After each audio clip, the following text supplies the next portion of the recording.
Hello hello 31 मे या 31 मे या दिवशी अहिल्याबाईंची 300वी जयंती आणि त्यानिमित्त श्री पुरोहित यांनी हा विषय सुचवला. सुविद्या ताईंनी मला फोन केला की आपण ह्या विषयावर बोलूया का. तर मी म्हटलं की मला इतिहास माझा हा विषय नाही आहे, परंतु जर मला संदर्भाला पुस्तकं मिळाली, अभ्यास करता आला तर आपल्याला करता येईल. आणि मग मला योगायोगाने सुंदर पुस्तक मिळालं की मी अहिल्याबाई झाले. म्हणजे मला अचंबित झाले मी या अहिल्याबाईंच्या व्यक्तिमत्वातले अनेक पैलू जसं मी वाचत गेले तसं नजरेत यायला लागले. अजूनही काहीतरी शिल्लक राहिली. अभ्यासच इतका प्रचंड आहे आणि या मराठी शाळेतल्या स्त्रियांचा की आम्ही आधुनिक स्त्रिया त्याच्यापुढे काहीच नाही. आणि श्री पुरोहित यांनी हे प्रेरणा दिली, त्याच्याबद्दल मी त्यांचे इतके आभार मानते की हा विषय नाही तर मी कधीही आयुष्यात बोलला नसतो. ते पुरोहितांना बोलावते आणि त्यांना 2 शब्द बोलायला सांगतो. नमस्कार मंडळी.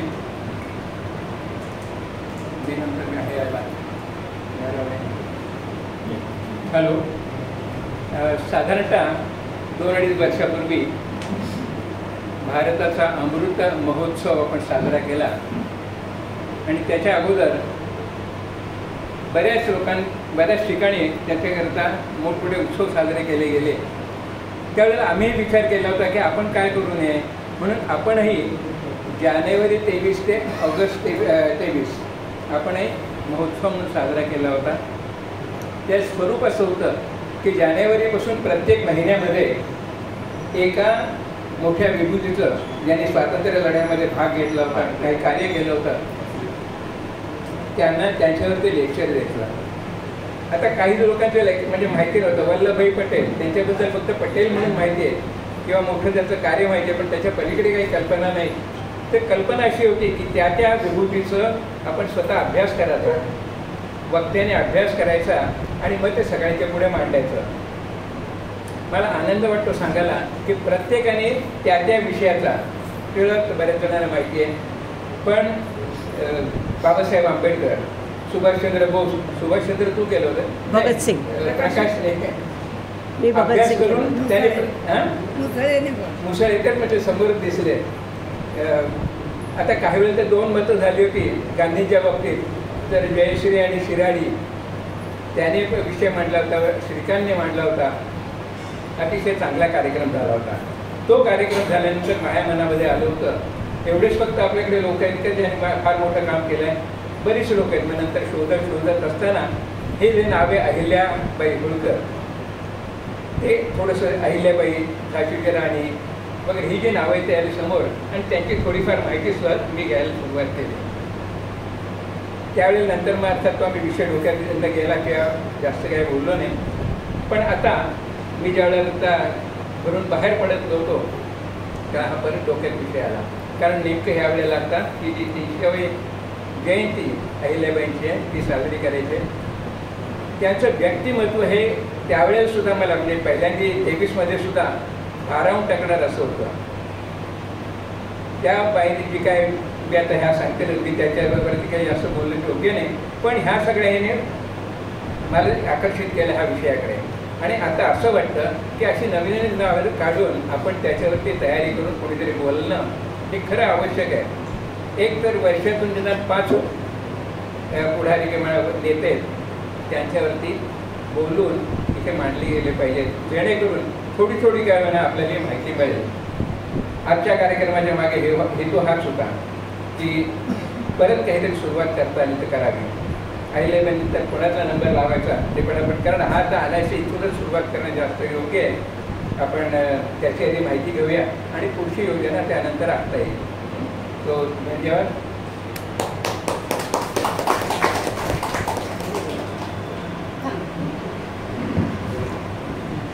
हॅलो.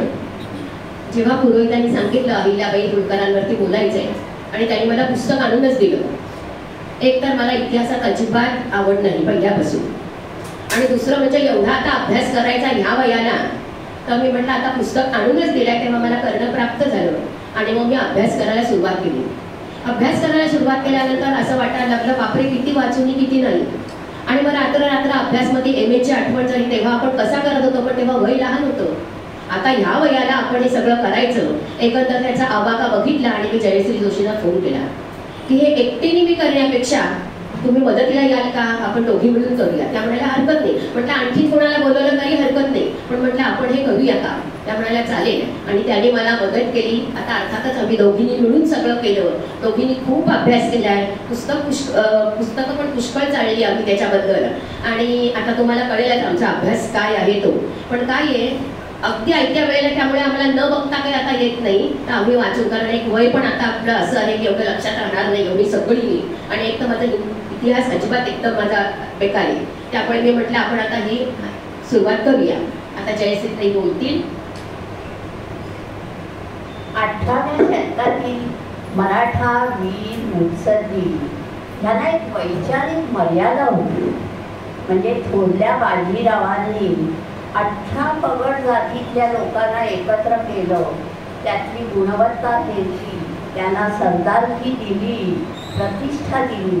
आणि ही सरंजामशाहीच्या काळातली एक जबरदस्त बंडखोरी होती. विशेषतः उत्तरेकडे मोगल, राजपूत, जाट यांच्या पार्श्वभूमीवर. आणि मग त्यावेळेला बाजीराव पेशवे थोरले यांच्या मनात निश्चित काहीतरी वैचारिक अधिष्ठान असणार, तत्वज्ञान असणार, परंतु ते मराठा राज्य स्थापण्यामध्ये प्रवाहित झालं नाही. दुर्दैवाने निरनिराळ्या मराठा सरदारांमध्ये आपापसात कलह वाढला, संघर्ष इतका टोकाला गेला की त्यातून त्यांना बाहेर पडण्याचा मार्ग सापडला नाही. आणि त्याच वेळेला ब्रिटिशांनी आपल्या भूमीवर पाय रोवला होता आणि ब्रिटिशांच्या राज्यात जनतेला थोडी शांतता, थोडं स्थैर्य मिळालं. जी काय अंदाधुंदी चालली होती मराठेशाही, त्यामुळे एकीकडे ब्रिटिशांबद्दल थोडंसं त्यांची मर्जी संपादन करायचा प्रयत्न, आणि दुसरीकडे ते परकीय म्हणून त्यांच्याबद्दल दुस्वास, मत्सर, अशा तऱ्हेचं हे समाजन मन होतं. आज 21व्या शतकात सुद्धा आपल्या देशाला जगाशी इतरांशी जुळवून घेताना तडजोडी कुठे करायच्या, कशा करायच्या, कधी करायच्या, केव्हा करायच्या ह्याचा फार विचारपूर्वक कृती करावी लागते. कुठलाही एक देश आता स्वतंत्रपणे पृथ्वीवर राहू शकणार नाही. प्रत्येकाचं अर्थकारण एकमेकात गुंतलेलं आहे. आणि अशा वेळेला आपल्या संस्कृती जपायची, आपलं स्वत्व जपायचं हे फार महत्त्वाचं आहे. 18व्या शतकात सुद्धा संस्कृतीचे चिरस्थायी रूप शोधताना जाणवतं की अहिल्याबाईंनी या देशाच्या चारही दिशांना उभी केलेली मंदिरे, या भूमीची सुंदर लेणी, अर्थात ब्रिटिश मूर्तिबंधक नव्हते म्हणून ही मंदिरे राहिली. आणि मग अनेक राज्यात विखुरलेल्या निरनिराळ्या संस्कृती त्यांनी एका समान सूत्रात बोलल्या. जेव्हा राज्यात अंधाधुंदी होती तेव्हा त्यांनी पायाभूत सुविधा निर्माण केल्या. अगणित घाट, अगणित तळी, धर्मशाळा, आणखी मग भारतवर्षाच्या हिमालयातील उष्ण पाण्याच्या कुंडातून नद्यांवरचे अगणित घाट, तळी, धर्मशाळा, यातून अहिल्याबाईंची स्मृती आज आम्हा भारतवासियांना साथ घालत आहे. ही मानवी शाश्वत मूल्यांची कहाणी आहे. तिच्या स्मृतींना वंदन करून आज आपण ह्या कार्यक्रमास सुरुवात करूया. नमस्कार मंडळी. आज आपण एका अलौकिक व्यक्तिमत्वाविषयी बोलणार आहोत, ज्यांनी आपल्या कर्तृत्वानं इतिहास घडवला. अशी एक रणरागिणी, अशी एक लोकमाता, जिनं आपल्या प्रजेसाठी आपलं सर्वस्व जीवन समर्पित केलं, जिच्या जन्माला 31 मे 2025ला 300 वर्ष पूर्ण होतील अशी ही पुण्यश्लोक अहिल्याबाई होळकर. अहिल्याबाई होळकर हे नाव केवळ एका व्यक्तीचं नाही, तर ते न्याय, शौर्य आणि त्यागाचं प्रतीक आहे. त्यांनी आपल्या दूरदृष्टीने आणि कणखर नेतृत्वाने माळव्यामध्ये सुवर्णकाळ आणला. एका सामान्य घरातून येऊन त्यांनी राज्याची धुरा यशस्वीपणे सांभाळली आणि स्त्रियांच्या सामर्थ्याची जगाला ओळख करून दिली.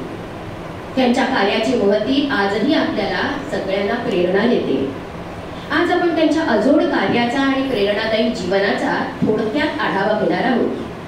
पण त्यांच्याबद्दल असं म्हटलं जातं की ज्या वेळेस जगातील सर्वात महान इतिहास स्त्रियांच्या बाबतीत लिहिला जाईल तेव्हा पहिल्यांदी पुण्यश्लोक अहिल्याबाई होळकर यांचं नाव प्रथमच घेतलं जाईल आणि नंतर बाकीच्यांचं होईल.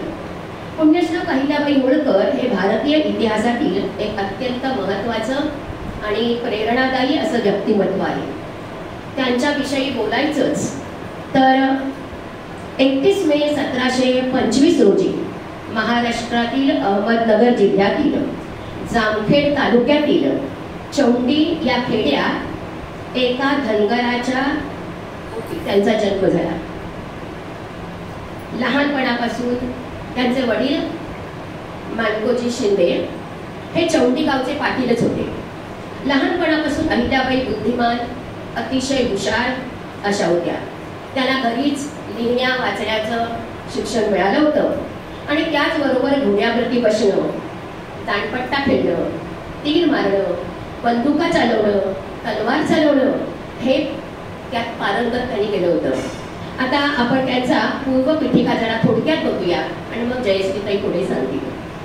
फलटण तालुक्यात नीरा नदीच्या काठी बसलेल्या होळ नावाच्या गावात धनगर खंडोजी राहत होते.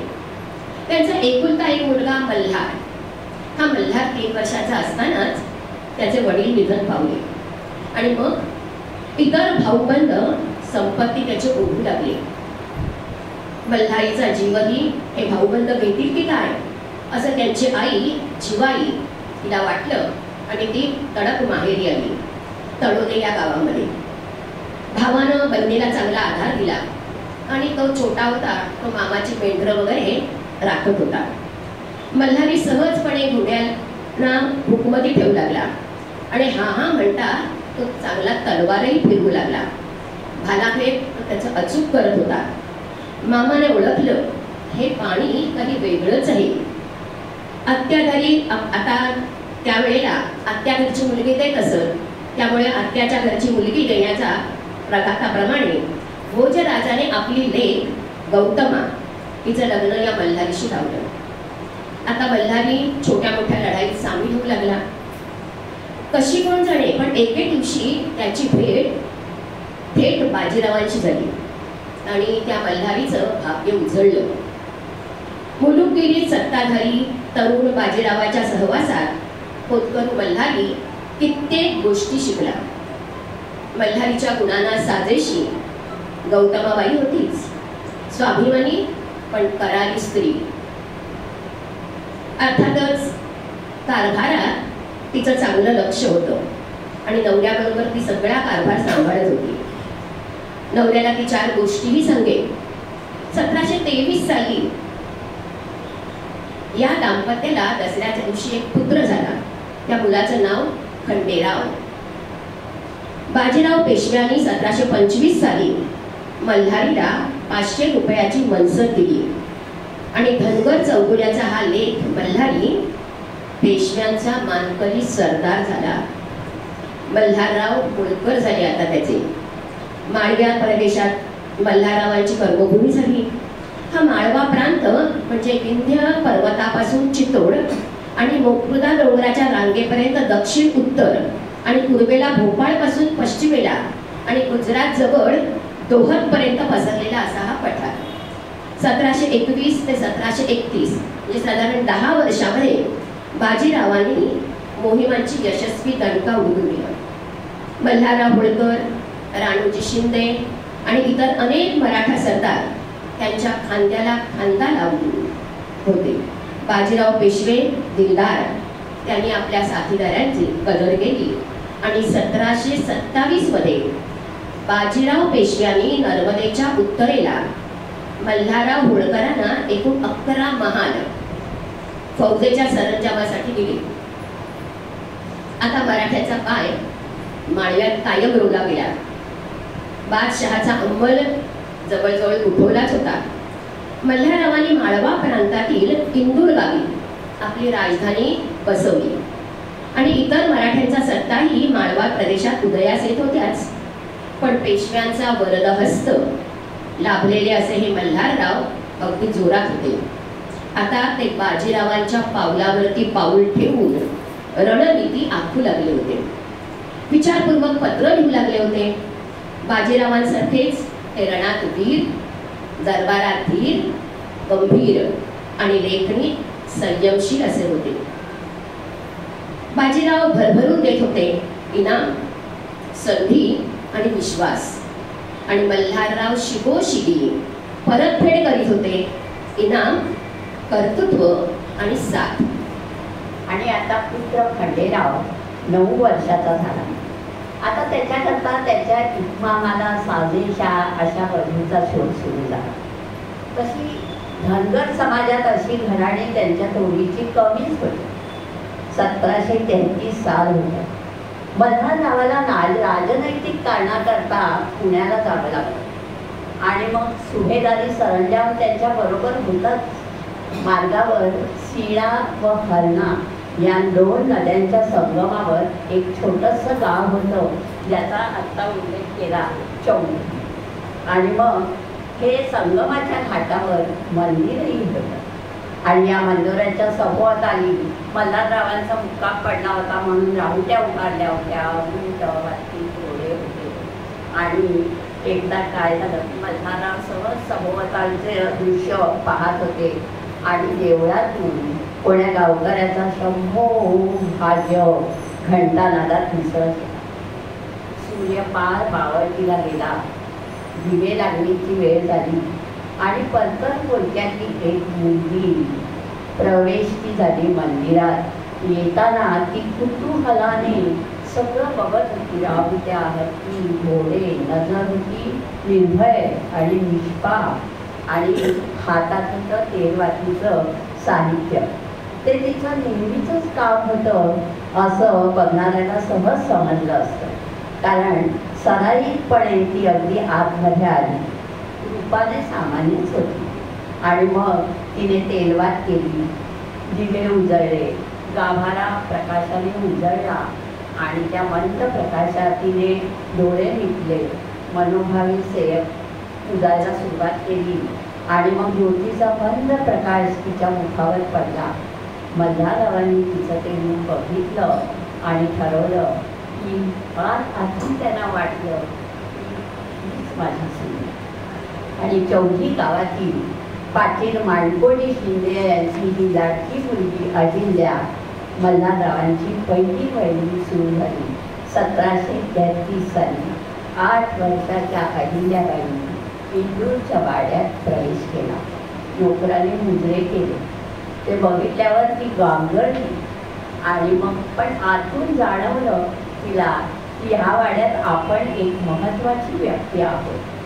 आणि मग वाड्यातला प्रत्येक माणूस ती ओळखू लागली. स्नान झाल्यावर देवाच्या पूजेअर्धेचं पाहू लागली, नैवेद्याची व्यवस्था करू लागली. जे काही सासू सासऱ्याने सांगावे ते नेहमी पोफाट करावे. नजर समंजस, बोलणं मोजकं आणि वागणं धोरणी वाड्यातल्या प्रत्येक माणसाला ती ओळखायला लागली. 1735 पासून मल्हारराव 12 वर्षाच्या खंडेरावाला आपल्याबरोबर मोहिमेवर न्यायला लागले. आणि मग 26 जानेवारी 1740ला 17व्या वर्षी खंडेरावांना शिलेदाराची वस्त्र मिळाली. इकडे अहिल्याबाई सासू गौतमकांच्या हाताखाली तयार होतच होती. याच काळात मग नंतर अहिल्याबाईंना रजोदर्शन झालं, मोठा सोहळा झाला. आणि मग खंडेराव आणि अहिल्याबाई एकत्र नांदू लागले. लढाईच्या वेळेला मराठ्यांमध्ये प्रथा आहे, म्हणजे की बाराजीरापासून अगदी सरदारापर्यंत सर्वांचे कुटुंब कविले मोहिलेवर बरोबर न्यायचे. आणि साहजिकच मग अहिल्याबाई सुद्धा खंडेरावाच्या बरोबर जायला लागल्या. मल्हारराव खंडेरावाला लढाईच्या मसलती सांगत, मराठ्यांचा गरिबी कावा, युद्धनीतीतले डावपेच उलगडून दाखवत, आपले गुरु, आपले परगणे, पेशवाची सत्ता, सातारची छत्रपतीची गादी आणि हे सगळं त्यांच्या बोलण्यात अगदी सहजपणे येत असत. जवळपास असलेल्या अहिल्याबाई अगदी एकाग्र चित्ताने श्रवण करी. मल्हाररावांच्या चाणाक्ष नजरेनं हे हेरलं आणि मग त्याला काय वाटलं की लेकापेक्षा सूनच सरस आहे. पण बाई माणूस काय करेल, का नाही करणार. राजारामाची ताराबाई, शनिवारवाड्यातली बाजीरावांच्या मातोश्रीची ती करडी नजर, मग कितीही करेल असा त्यांच्या मनात विचार आला. मल्हारराव लहान सहान जबाबदाऱ्या आता अहिल्याबाईंवर सोपू लागले. पत्रांची ने-आण करणारा वाशिंद जोड्यांवर लक्ष ठेवणं, त्यांच्या राहण्या जेवणाची व्यवस्था, हुंड्या वटवून पैसा उभा करणं, अगदी तोफांकरता दारू कशी तयार करायची, कारखाना रणक्षेत्रापासून किती अंतरावर ठेवायचा, बैल कसे निवडायचे, बैलजोड्या कशा असल्या पाहिजे, सगळ्या गोष्टी अहिल्याबाई सासऱ्यांकडनं शिकल्या आणि स्वतः सुद्धा शिकल्या. होळकरांचं राज्य आता विस्तारित होते. त्याच वेळेला 28 एप्रिल 1740 पेठोरल्या बाजीराव पेशव्यांचा उठाव झाला. मल्हाररावांना ज्यांनी पुणे आणलं ते हे ठरले बाजीराव. मल्हारराव तडक पुण्याला गेले. आता नानासाहेब पेशव्यांनी गादीची वस्त्रे धारण केली, परंतु येथून पुढे मल्हारराव काय पेशव्यांशी फार नम्र राहिले नाही. कारण ज्येष्ठता, स्वपराक्रम आणि कर्तृत्व.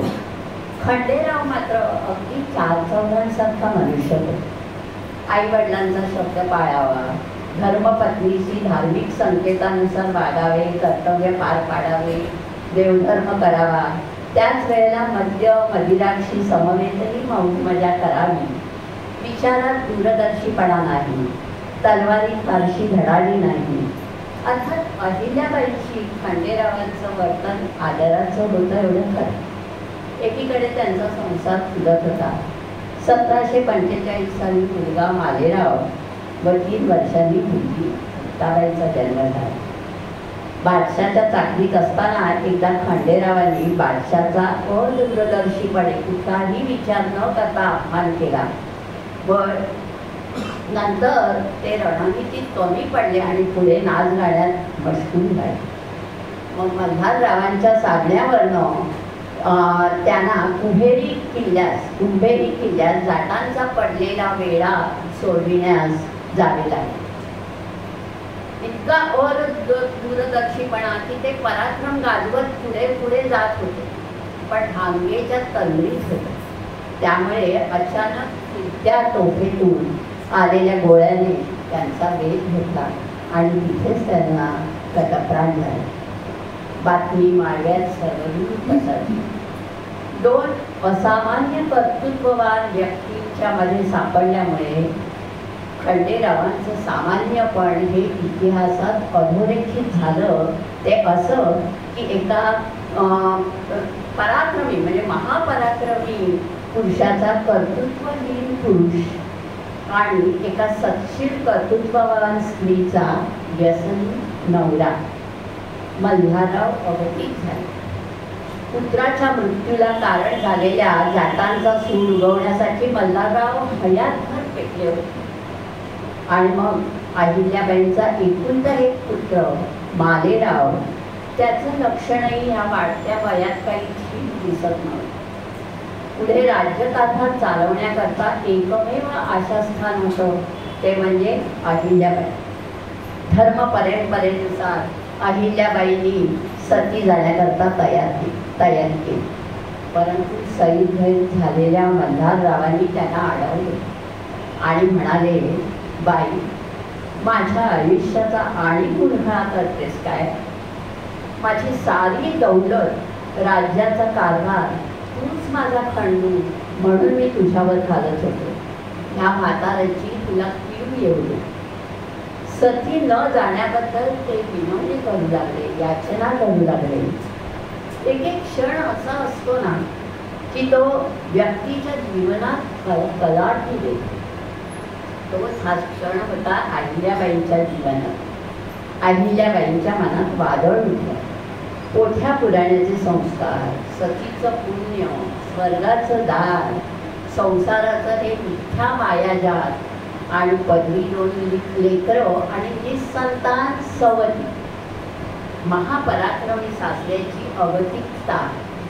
शेवटी सासऱ्याची पायधूळ मस्तकी लावली. अहिल्याबाई मागे हटल्या.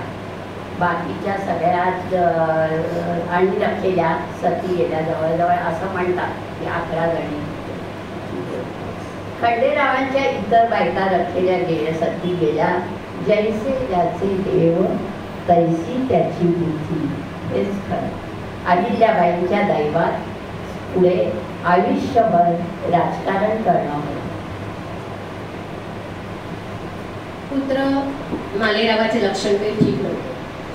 तो 10 वर्षाचा, परंतु घोडे, वाघ, चित्ते यांच्या समवेत राहणं आणि तासनतास हत्तींच्या जलक्रीडा पाहणं यात तो वेळ घालवत होता. अहिल्याबाई आपल्या पुत्राच्या या अशा विपरीत वागण्याने कमालीच्या खिन्न झाल्या होत्या. माझं नशीबच खोटं, म्हणून माझ्या पोटी असा देवटा पुत्र निपजला असं त्या नेहमी म्हणत असत. वैराण आयुष्यातील थोडीफार हिरवळ म्हणजे मुक्ता तिचं बागडणं. आता मल्हाररावांच्या छत्राखाली होळकर राज्याच्या कितीतरी जबाबदाऱ्या अहिल्याबाई सांभाळू लागल्या होत्या. पानिपतच्या दारुण पराभवाची वार्ता नानासाहेब पेशव्यांपर्यंत गेली. 1761 साल होतं. मल्हाररावांच्या या पराभवाचे थापड या त्यांच्यावरतीच फोडलं जात होतं आणि त्यावेळी सासू गौतमाबाईंचा मृत्यू झाला. जे काही घडत होतं त्याचे प्रतिध्वनी अहिल्याबाईंच्या मनात खोल खोल उमटत होते. आगामी काळात त्यांचा दिसलेला दृष्टिकोन, कर्तृत्व यांची दिशा याच काळात ठरत होती. भोवतालच्या परिस्थितीत अहिल्याबाई मल्हाररावांचा कारभार काटेकोरपणे सांभाळत होत्या. एकीकडे कुलदैवतांचे नित्याचे धर्मकर्म पार पाडलं. पानिपतच्या युद्धात महादजी शिंदे एकटेच पुरुष जखमी अवस्थेत पण पाय कापलेल्या स्थितीत परत आलेले होते. 1765 मध्ये इंग्रजांनी अलाहाबादचा किल्ला घेतला. मल्हाररावांनी ओळखलं की आता इंग्रज पेटलेले आहे, लढाया अटळ आहे, लष्कराची तयारी करावी. दारुगोळ्याचा कारखाना लावून तोफखाना सिद्ध ठेवावा. अहिल्याबाईंनी तयारी सुरू केली. तोफखान्याचा कारखाना तयार करणं म्हणजे कुशल कामगारांना परवडीच. काम मिळण्याकरता कित्येक जण घुसू पाहत होते. या व्यवहारात बाईंना पदोपदी निर्णय घ्यावा लागत होता. कोणाला पुढं करावं, कोणाला मागे ठेवावं, कोणापासून सावध राहावं. पाहुण्यांभोवती राजकारण खेळत होतं. गरज म्हणून मित्रत्व केलेले बाजुदी खानापासून सावध राहावं लागत होतं. त्यांच्या कबिल्यांना आग्र्यापर्यंत पोचवायचं होतं. मल्हाररावांनी ते काम अहिल्याबाईंवरती सोपवलं. आग्र्याला जाताना धर्मशील देवादिकांचा मोह बाईंना काही आवरला नाही आणि हा अनिवार्य झाल्यामुळे मथुरेत त्यांनी थोडा आपला मुक्काम वाढवला. त्यानंतर मल्हाररावांनी अहिल्याबाईंना 2 पत्र लिहिली. एक त्यांच्या कर्तृत्वावर गाढ विश्वास ठेवणारं आणि दुसरं पत्र होतं आपले न ऐकणाऱ्या तरुण लेक सुनेवरती चिडून लिहिलेलं. मल्हारराव आणि अहिल्याबाई या सासरा सुनेचे भावबंध म्हणजे अपूर्व असा तिहेरी गोफ होता. ते गुरु शिष्य, बापलेक आणि स्वामी सेवकही होते. एकमेकांविषयी आदर बाळगून एकमेकांची कदर करीत न पटणाऱ्या खाचा खोचांच्या जागी सावधपणे संघर्ष पेटू न देता आणि एकमेकांवरती विश्वास टाकत त्यांचा कारभार चालू होता. मल्हाररावांच्या मनात गोहदकरांचे परिपत्य करण्याचा मनसुबा होता आणि अहिल्याबाईंनी ते ओळखलं. अहिल्याबाईंच्या हाती तोफखाना होता. लढाईतले डावपेच त्यांना माहिती होते. त्यांनी आपल्या अधिकारात धडाक्याने निर्णय घेतला आणि गोहदकरांच्या एका गढीवरती तोफखाना रोखल्या. ह्या त्यांच्या एक हाती केलेल्या चढाईबद्दल मल्हाररावांच्या पोटात मात्र थोडं फुटफुटलं. गंगोबता त्या काडी घालायला तयारच होते. सुनेचे कौतुक वाटले तरी पण स्वतःच्या पायाखालची जमीन सरकते असं त्यांना वाटू लागलं. वास्तविक गोहदच्या गढीवरती अहिल्याबाईंचा तोफा रोखल्या जाताच गोहदकर यांनी आपली गढी खाली उतरवून ठेवली होती. मात्र मल्हाररावांनी नंतर गोहदचे राज्य आपल्या अखत्यारीत आणतेवेळी खलबत करण्याकरता अहिल्याबाईंना बोलावलं नाही. मल्हाररावांच्या या कृतीने नकळत दाखवून दिलं की तुमच्यावर आमचा भरोसा नाही आणि जरी असला तरी प्रत्यक्ष निर्णय घेण्याचा अधिकार आमचाच आहे, तुमचा नाही. शेवटी उत्साहाच्या भरात एक बेधडक कृती करून त्या गेल्या खऱ्या, पण समाज चौकटीला त्या बांधलेल्या होत्या. पुढे अहिल्याबाईंनीही ते मानून घेतलं आणि नंतर प्रत्यक्ष त्या परत रणात उतरल्या नाही. पहिल्या उतरल्या तेवढ्याच. हा बहुतेक त्यांचा मूळ प्रसंग ह्याच्यामध्येच असेल की पुढे आपण आता रणात उतरायचं नाहीये. मल्हारराव जाटांच्या विरुद्ध लढण्याकरता बुंदेलखंडात महादजी शिंदेना हाताशी घेऊन गेले आणि त्याच काळात शिंदे यांचा सरंजाम महादजी यांना द्यावा म्हणून राघोबा दादा आले होते. आणि नंतर 2 दिवसातच म्हणजे 20 मे 1766 साली मल्हाररावांचा मृत्यू झाला. त्यांच्या दोन्ही बायका सती गेल्या. अहिल्याबाईंच्या डोक्यावरचं छत्र हरपलं. आता मालेराव गादीचा वारस झाला. अहिल्याबाई सावधान होत्या. होळकरांचा कारभार अधिकृतपणे मालेरावांवरती सोपवला असला तरी सुद्धा बाईंच्या खांद्यावरचा भार जाणवत होता. हा भार आज घटकेला तरी मुलगा पेलू शकत नाही याची त्यांना पूर्ण कल्पना होती. पेशवेही हे जाणून आहे. त्याची भिस्त आपल्यावरतीच आहे हे त्याही समजून होत्या. अशा परिस्थितीत कोणाकडे तक्रारही करता येत नव्हती. ही जबाबदारी काया वाचा मने त्या परमेश्वराला स्मरून आपणच पार पाडणे आहे ही त्यांची ठाम धारणा होती. आणि म्हणूनच पुत्राविषयीचे कठोर भूमिका त्यांनी घेतलेली होती. आता या संदर्भात त्यांच्या पुत्राची कुठली कठोर भूमिका घेतली त्याच्या 2 गोष्टी आहेत त्या मला फार भावल्या आणि म्हणून मी त्या घेतल्या आहेत. मल्हारराव म्हणजे एक डोकेदुखीच होती. या संदर्भात काही कथा आहेत. त्यातली पहिली म्हणजे एके दिवशी अहिल्याबाई होळकर यांचा एकुलता एक मुलगा मालेराव आपला रथ वेगानं इंदूरच्या रस्त्यावरून घेऊन जात होता. रस्त्याच्या कडेला एक गाय तिच्या वासराबरोबर ती उभी होती.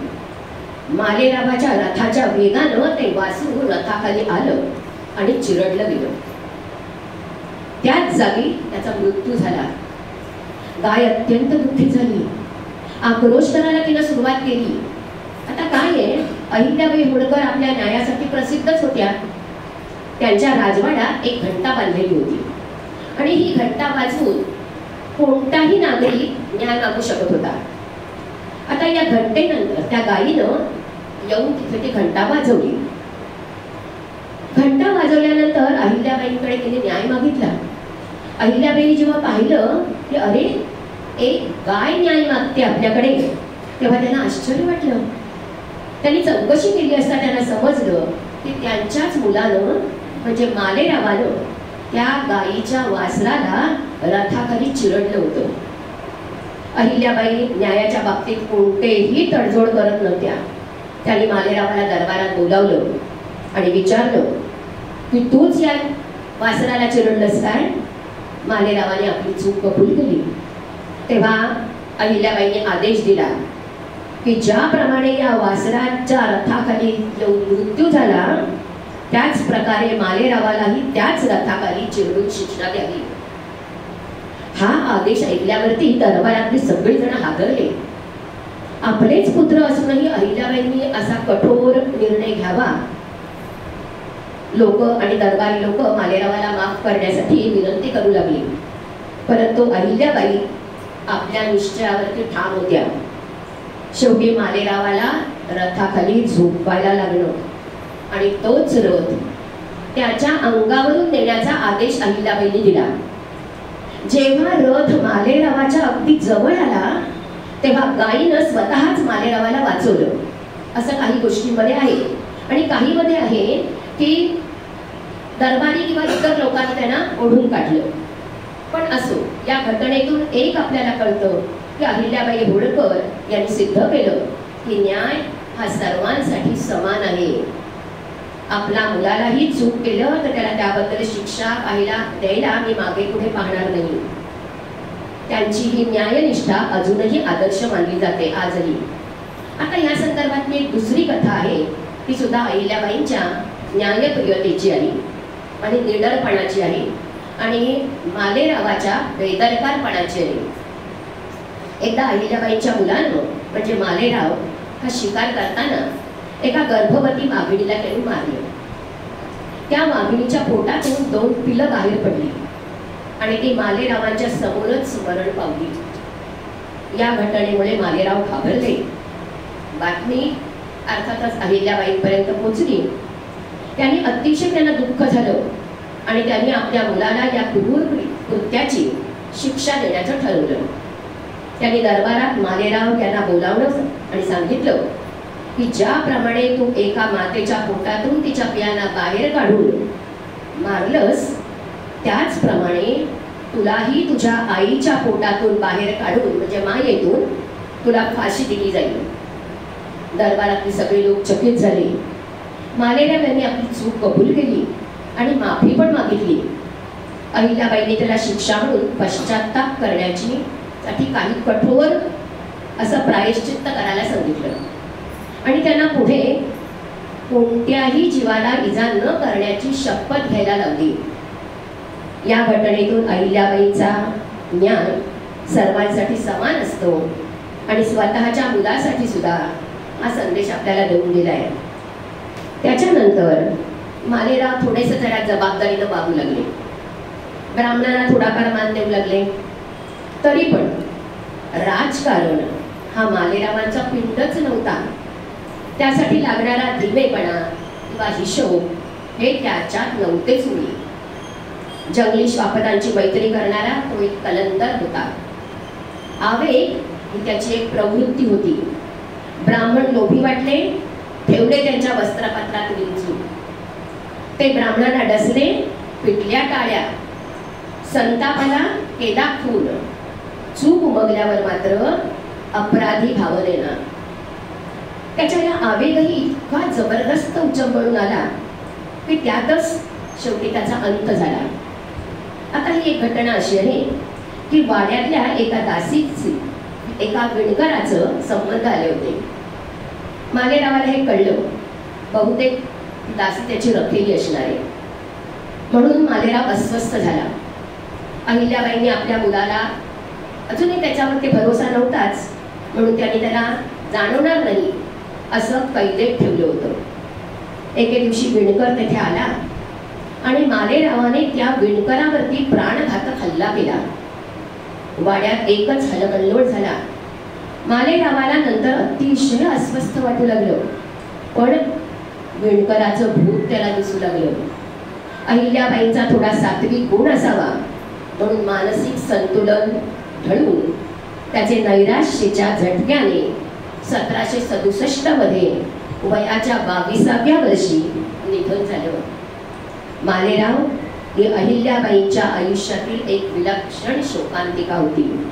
होळकर घराणं आता निर्वारस झालं होतं. आता वारसाचा प्रश्न उभा राहिला. परंपरेची चौकट सोडून मूलभूत विचार करण्याची ताकद अहिल्याबाईंकडे होती.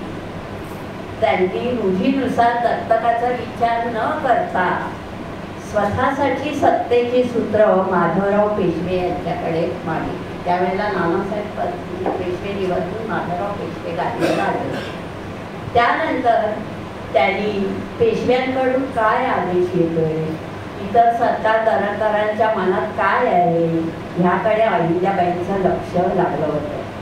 परंतु त्या स्वतःहून हा विषय काही कुणापुढे काढत नव्हत्या. पण त्यांना एवढं मात्र माहिती होतं की हिंदुस्थानातलं एक पान होळकरांच्या मर्जीशिवाय पेशवे हलवू शकत नाही.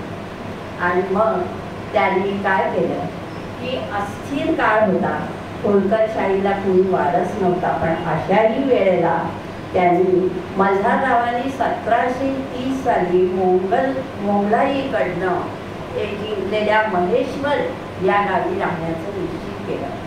किल्ल्याची दुरुस्ती केली, साधा वाडा बांधला, समोर नर्मदेचं दर्शन घडले.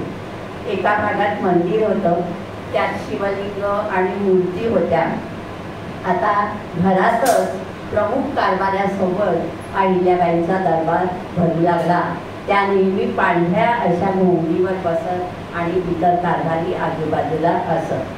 नर्मदेच्या तटी मंगलवाद्याचा, भजन कीर्तनाचा, टाळ मृदुंगाचा कोश आता निनादू लागला. पण ह्या मंगलध्वनीचा नाद छेदत होळकरांचे जे दिवाण गंगोबा तात्या होते त्यांच्या डोक्यात आता निराळीच चक्र फिरू लागले. मल्हाररावांचा उजवा हात जे तुकोजीराव ते उदयपूरला गेले होते. राघोबा दादा मुलूक करीत माळव्यात हिंडत होते, त्यांना कर्ज निवारायचं होतं त्यांच्यावर पडलेलं. आता गंगोबा तात्यांनी राघोबा दादांना लिहिलं. आता हे त्यांचेच शब्द आहेत म्हणून मी तसंच वाचते की बाईसाहेब शोकार्णवय, दौलत बेवारस झाली. आपण सुभेदारांचे म्हणजेच मल्हाररावांचे चिरंजीव मानले जात होता. तेव्हा आपण दरमजल येऊन दौलतीचा कारभार समेटावा. त्यांना वाटत होतं की राघोबांना आता द्रव्याची गरज आहे आणि ते तर पेशव्यांचे प्रत्यक्ष काकाच म्हणजे अहिल्याबाई सुद्धा पण त्यावेळेला काही कमी नव्हत्या. बातम्या काढण्याची त्यांची यंत्रणा अगदी तत्पर होती. त्यांनी काय केलं, तुकोजींना लगेच बोलवून घेतलं. उदयपूरला होते असं, फौज जिथल्या तिथे ठेवून तुम्ही जेवीत असल्यास पाणी पिण्यास येथे येईल. लगोलग त्यांनी माधवराव पेशव्यांनाही पत्र पाठवलं. काका पुतण्यातलं वैर त्यांना माहिती होतं. तीर्थरूप राघोबा दादा पेशवे फौजेची तयारी करून नजराणा घेण्याकरता किल्ले माहेश्वरास येत आहे. माझे सासरे मल्हारराव होळकर यांनी एकनिष्ठपणे खऱ्याची सेवा केली आहे. चिरंजीव मालेराव होळकर मृत्यू पावला. मी खाजगी आणि दौलत असे दोन्ही अधिकार आज पावेतो चालून होळकरांचे नाव कायम ठेवले आहे. तुकोजीराव होळकर सरकार चाकरीचे उपयोगी समजून त्यांच्या नावे वस्त्रे यावी म्हणून विनंती. अहिल्याबाईंशी पेशव्यांशी अतिशय निष्ठावंत होत्या. तन मन धन अर्पून होळकरशाहीतल्या रयतेच्या हितासाठी, त्या सुखासमाधानासाठी त्या झटत होत्या. ईश्वराच्या चरणी लीन होत्या. या भरीव नैतिक अधिष्ठानाच्या पायावर त्या माधवराव पेशव्यांना सुद्धा निभ्रांतपणे पत्रे लिहू शकत होत्या. आणि मग गंगाजळ, आता गंगोबा तात्या असं म्हणतात की गंगाजळ निर्मळ मातोश्री यांचे कर्तृत्व डोंगराय होते. पण बाई सुभेदार होऊ शकत नाही, तस्मात दत्तक आवश्यकच आहे. तेव्हा दत्तकाच्या वतीने आम्ही दिवाण म्हणून कारभार करण्यास तयार आहोत. मातोश्रींची मान मरातबाने आम्ही स्वतंत्र व्यवस्था होईल. हे संमत झाले की राघोबा दादांना नजराणा देण्यात येईल. गंगोबा तात्यांचा हा पेट राघोबा दादांना अगदी भरताच पसंत पडला. दिवाण गंगोबा तात्या अगदी खुशीतच अहिल्याबाईंकडे पोचले आणि त्या सावधान होत्याच अहिल्याबाई. गंगोबा तात्यांनी लांबलचक प्रस्तावना केली. गंगाजळ निर्मळ मातोश्री, आपण दुःखानं याल. दौलतीचा व्याप सोहोबाजूंनी पसरला आहे. तो समेटण्यास खावंद दादासाहेब मुद्दाम आले आहेत. कैलासवासी सुभेदारांना दादासाहेब पुत्राच्या जागी होते. तुम्हाला हे माहीतच आहे. दादासाहेबांचा सल्ला असा आहे की मातुश्रींनी दत्तकास अनुमती द्यावी. दादासाहेब सर्व पाहण्यास समर्थ आहेत. रीतीप्रमाणे दादासाहेबांस नजराणा देणे खरेच आणि मातोश्रींची निवासाची देवधर्माची सर्व व्यवस्था अनुकूल होईल. काही कमी पडो तसे असे खावणगडचा पाहते. खातरजमा असावी. गंगोबा तात्यांना वाटले की अहिल्याबाई म्हणतील की ईश्वराने काय हा प्रसंग आमच्यावर आणला. परंतु अहिल्याबाईंची मुद्रा शांत व गंभीर होती. काही क्षण त्यांनी गंगोबा तात्यांना आपादमस्तक न्याहाळले. त्या नजरेनेच गंगोबा तात्यात चमकली.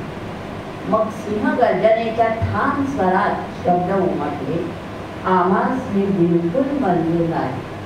कैलासवासी सुभेदारांच्या वारसातल्या एकाची मी पत्नी आहे आणि दुसऱ्याची माता आहे. दत्तक वारस निवडायचा तर तो आमचा अधिकार आहे.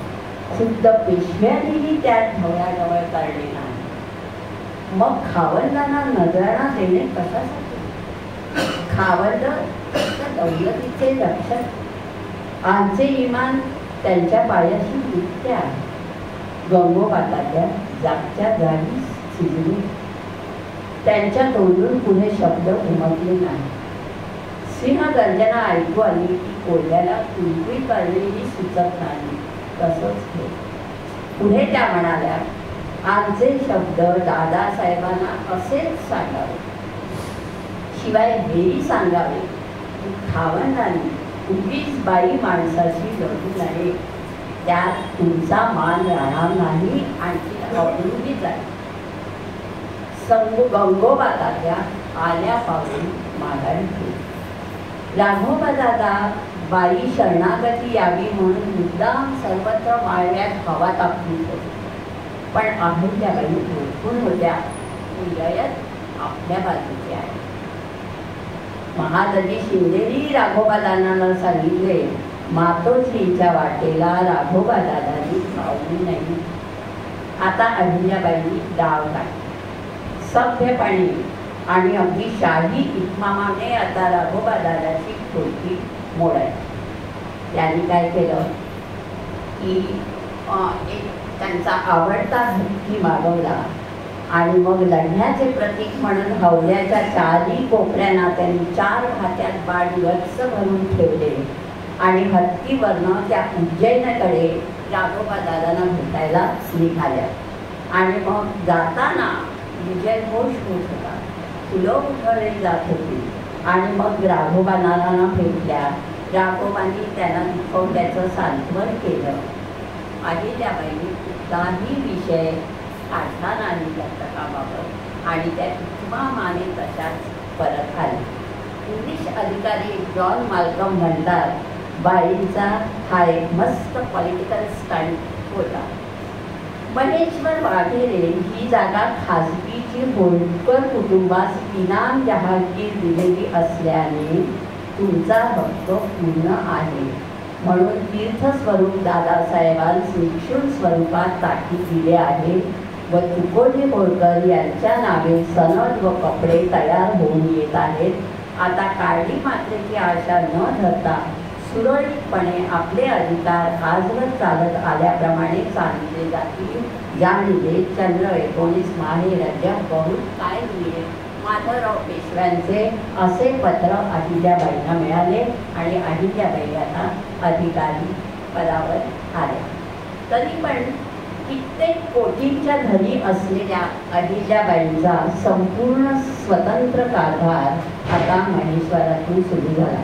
फक्त एकच वाक्य मी सांगते की होळकरांकडे जी संपत्ती होती मराठी शाही ती कुणाकडेही नव्हती तेवढी. आता माझा उल्लेख आहे तो बरोबर नसेल, जवळजवळ 16 कोटीची संपत्ती वगैरे होती. 50 लाख फक्त होळकर या घराण्यातच बायकांना आपला वाटा थोडा ठेवायचा ही पद्धत होती. बाकी कुठल्याही घराण्यात नाही भोसले किंवा त्यामुळे अहिल्याबाईंकडे ही स्वतःची खाजगी आणि चौधारी असे 2 प्रकारच्या दौलती होत्या. आणि मग अहिल्याबाईंचं ह्या वेळेला वय होतं 42 वर्ष. आता एक मजा म्हणजे पेशव्यांनी सुभेदार पद हे ऑफिशियली म्हणजे अधिकृतपणे तुकोजींना दिलं नव्हतं. पेशव्यांच्या वकिलासकट पण सर्व जनता तुकोजींना सुभेदार म्हणून संबोधू लागली. आणि अहिल्याबाईंचा उल्लेख मातोजी, कधीतरी साहेब, कधीतरी महाराज, कधीतरी सरदार असा होऊ लागला. अहिल्याबाई आणि माधवराव पेशवे यांच्या मनात एकमेकांबद्दल खूप आदर होता, एकमेकांबद्दल कदर होती, जिव्हाळा होता. तरी पण दोघांमध्ये व्यवहाराचा रोखठोकपणा होता. कोणी कोणावर अकारण कृपा करत नव्हतं. अहिल्याबाईंनी ज्या क्षणी कारभार हाती घेतला त्याच वेळी त्यांनी देवा ब्राह्मणांसमक्ष संपत्तीवर तुळशीपत्र ठेवले आणि मनोमनी प्रतिज्ञा केली. ही प्रतिज्ञा आज महेश्वरच्या वाड्यावर सुद्धा अजूनही आहे. माझे कार्य प्रजेला सुखी करणे आहे. माझ्या प्रत्येक कृतीला मी स्वतः जबाबदार आहे. सत्तेच्या अधिकारामुळे मी येथे जे जे काही करीत आहे त्या प्रत्येक कृत्याचा जाब मला परमेश्वरापुढे देणे आहे. परमेश्वराने ज्या जबाबदाऱ्या मला सोपवल्या आहेत त्या मला पार पाडायच्या आहेत. आणि त्यानंतर पुढे होळकरांच्या खजिन्यातले भर लढाईकडे उगाचच न जाता सर्व जनकार्याकडे वळवले गेले. महेश्वरी नित्याचा कारभार त्याचा चालूच होता. एकदा अशी सगळीकडे आवई उठली. अन्नछत्रातले अन्न खाऊन म्हणे एका ब्राह्मणाचा मृत्यू झाला. अहिल्याबाईंना काही ते पटलं नाही, कारण एकाचाच मृत्यू कसा काय होऊ शकतो. अहिल्याबाईंनी ते अन्नछत्र बंदच करून टाकलं. आता मात्र ब्राह्मणांची उपासमार होऊ लागली. काही दिवसांनी मग लोक येऊन अन्नछत्राकरता गयावया करू लागले आणि अहिल्याबाईंनी ते चालू त्यांना करून दिलं. अहिल्याबाई इतके अलोट संपत्ती मराठेशाही कोणाजवळही नव्हती. आज बिकट परिस्थितीतही शिंदेशाहीला अर्थसहाय्य करण्याची ताकद त्यांच्यामध्ये होतीच. महादाजी शिंदे तुकोजी होळकरांपेक्षा सर्वच बाजूनी श्रेष्ठ, पराक्रमी, बुद्धीचं तेज असलेले धूर्त राजकारणी. अहिल्याबाईंनी हे ओळखून महादाजी शिंदेना 30 लाख रुपये त्यावेळे कर्जाऊ देऊन मदत केली. पण त्याच वेळेला रितसर कर्ज परतफेडीचा दस्तऐवजही त्यांच्याकडनं लिहून घेतला. आता अहिल्याबाईंच्या दरबारात लहान मोठी कितीतरी प्रकरणं योग्य प्रकारे रोजची निकालात निघत होती. रयत अहिल्याबाईंकडे विश्वासाने अधिकाधिक विश्वासानं पाहायला लागली. जुलमाचे परिवारजन व्हावं, न्यायाने कारभार व्हावा, परिश्रमाला फळ लाभावे असे वातावरण आता सगळीकडे निर्माण झाले होते. शेतकरी शेतात खपत होते. 12 बलुतेदार आपापल्या व्यवसायात श्रमत होते. आता येणाऱ्या जाणाऱ्यांचे महेश्वर हे एक मुक्कामाचं ठिकाण ठरलं. अहिल्याबाईंच्या कृपेने विणकरांचा उद्योग येथे आता चांगला मूळ धरू लागला होता. त्यांच्या कारकिर्दीत पुढे वस्त्रोद्योग हे महेश्वरचे भूषण झाले. आजही महेश्वरी साड्यांसाठी प्रसिद्ध आहे. महेश्वरी साड्यांची ख्याती जगभर आहे. त्याचे श्रेय अहिल्याबाईंच्या कलाप्रेमालाच जातो. आता इतरही गडबड चालू होती. तुकोजी होळकर, महादाजी शिंदे यांच्यात तेढ सुरू झाली. मोहिमांवर असताना तुकोजींना सारखी पैशाची गरज भासू लागली. तेव्हा अहिल्याबाईंनी फरमान सोडलं, कोणत्याही परिस्थितीत आमच्या आज्ञेशिवाय तुकोजींना ऐवज देऊ नये. थोडीशी जनतेच्या मनात चरबीचरबी झाली, कुजबूज होत होती. तुकोजी मोठे की अहिल्याबाईंचा अधिकार. पण लोकांना समजून गेलं होतं. घरी तशी नात्यातली माणसं आता कमीच झाली होती. एकुलती एक मुलगी मुक्ताबाई हिचं कधी कधी माहेरी येणं, तिचा घरी वावर त्यांना समाधान देऊन जात होता. तिच्या पोटी मायेनं त्यांनी असं वाटू लागलं की परंपरेप्रमाणे आपण तिला काहीतरी द्यावं. मग दरबार भरवला आणि कारभाऱ्यांच्या सोबत प्रस्ताव मांडला. की चांदवड तालुक्यातील निफाड कसब्याची मुकादमी लेकीला अंतर द्यावी. सर्वांनी होकार दिला, कारण थोड्या मोठ्यांच्या लेकीला माहेरून अंतर म्हणून गाव दिलं जातच होतं, तसं दिलं गेलं. एके दिवशी पेशवे यांचे पत्र येऊन थडकले की होळकरांकडून एवढा ऐवज येणं बाकी आहे. अहिल्याबाई ऐवज देणार होत्याच, पण त्यांची एक कार्यपद्धती होती. शेतकरी बाला बलुतेदार यांच्या कामाचा मोबदला अहिल्याबाई तत्परतेने देत असत, परंतु हातातला पैसा बळ्यांसाठी सोडताना दिरंगाई करत असत. पेशव्यानेही याची कल्पना होती. दरबारच्या पुढच्या 2-3 बैठकीत मग लिखापडी झाल्यावर त्यांनी पेशव्यांना पैसे दिले.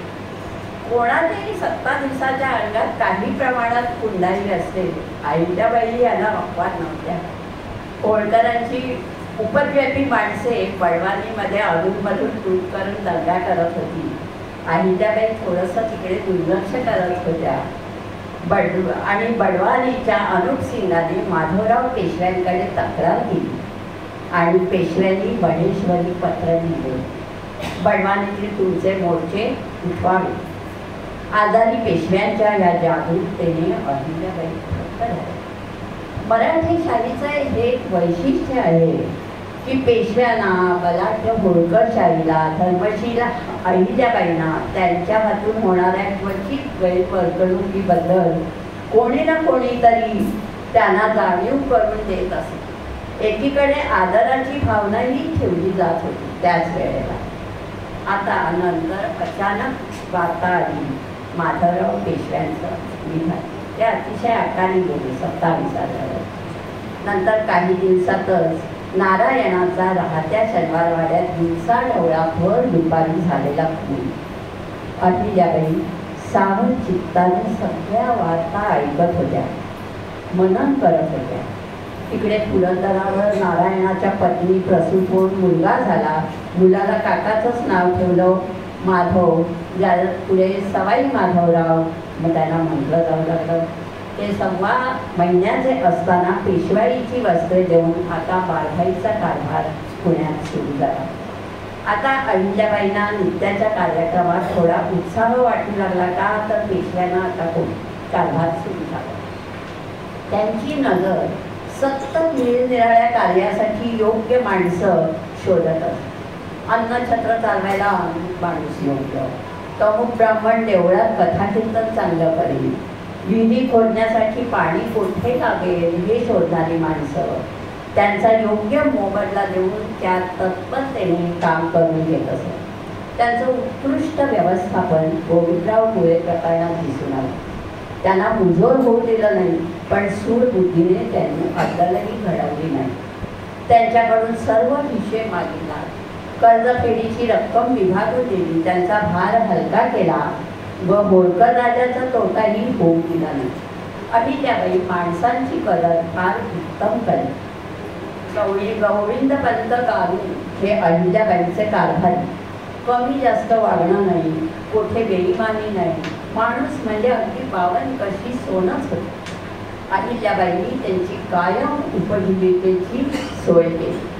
आश्चर्य म्हणजे धर्मपरायण अहिल्याबाईंनी दानधर्माच्या नावाखाली कोणाकडूनही त्यागाची अपेक्षा कधीही केलेली नाही. कधी तुम्ही त्यागार म्हणून आनंदीबाईंचा थोरला घातला पोचवून आनंदीबाईंना राघोबा दादा इंग्रजांकडे निघून गेले. राघोबा दादांवर एकीकडे इंग्रजांचा व दुसरीकडे बालभाईचा पहारा होता.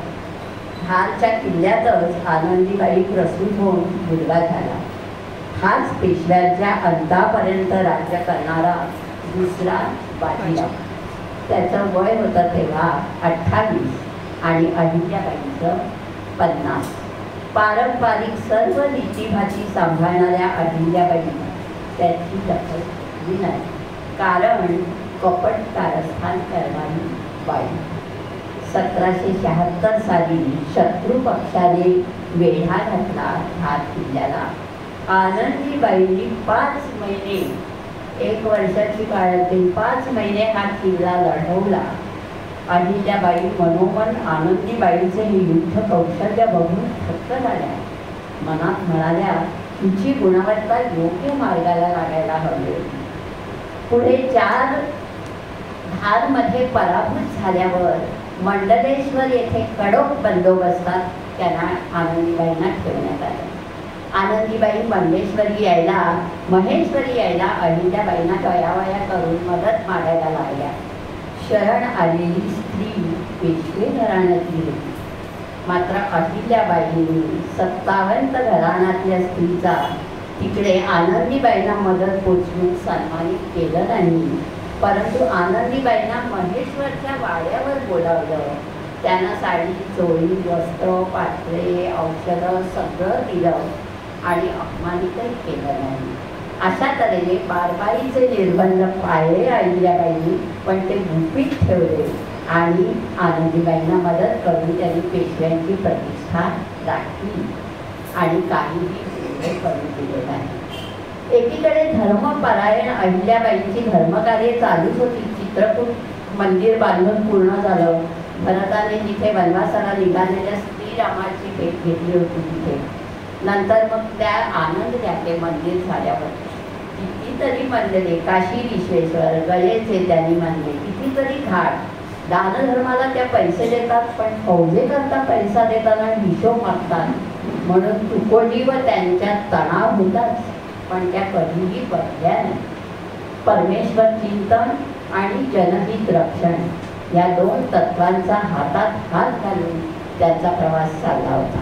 कलकत्ता ते काशी चांगला रस्ता बांधावा, काशीच्या गंगेचे पाणी रामेश्वरला पोचवणे, सोमनाथच्या मंदिराचे देवांची पुनर्स्थापना करणे, त्यांच्या संकल्पनांना मर्यादाच नव्हती. वारकरीचे प्रमुख नाना फडणीस, राघोबा दादा, इंग्रज यांचे एकमेकांवर डाव प्रतिडाव चालले होते. त्यामुळे उठणाऱ्या लाटा शिंदे, होळकर राजवटीपर्यंत पोचत होत्या. तुकोजी कोणाच्या डोळ्यात येणार नाही अशा प्रकारे राघोबा दादाची खुशामत करत होते. तुकोजी थोडाफार नाचगाण्यातही पैसा उडवत होते. आणि तुकोजी अहिल्याबाई ह्या सर्व राजकारणाला पुरून उरल्या. काही झाले तरी होळकर हा पेशवाईचा भक्कम आधार होता, कारण संपत्ती. आणि मग असे असले तरी पुणे सरकारकडून दुखावले जाऊ नये, त्या कधीही पुणे सरकारशी बेईमान राहिल्या नाही. अर्थात आपल्यावर होणारा निषेध त्यानं छोट्या छोट्या कारणांनी नोंदवीत राहिल्या. म्हणजे कसं, पुण्याच्या सरकारी माणसांना भेटी दाखल कमी किमतीची वस्त्र देणं हा एक निषेधाचा मार्ग. सवाई माधवरावांच्या लग्नाचं निमंत्रण उशिरा आलं म्हणून आयत्या वेळेस म्हणून न जाणं. अहिल्याबाईंचा आत्मविश्वास एवढा होता की त्या तुकोजी प्रकरणात हात जाण्यास तयार नव्हता. नाना फडणीस यांनी महादर्जेंना लिहिलं, घोडे एकाच्या हाती आणि लगाम दुसऱ्याच्या, अशाने सरकार चाकरी व सरदारीचे दूध कसं होईल. जो हाती कारभारामुळे पैसा मधल्यामध्ये जातो. सरकार चाकरी नाही, मसलत नाही, सरकारचा ऐवज येणे याच ठिकाणा नाही. सरकार काम नाचतंय, दौलत पेचात येते. सबब चांगले सांगत असता बाई न ऐकेल तर याचा बंदोबस्त करावा. नाना फडणीस लिहितात महादजी शिंदे.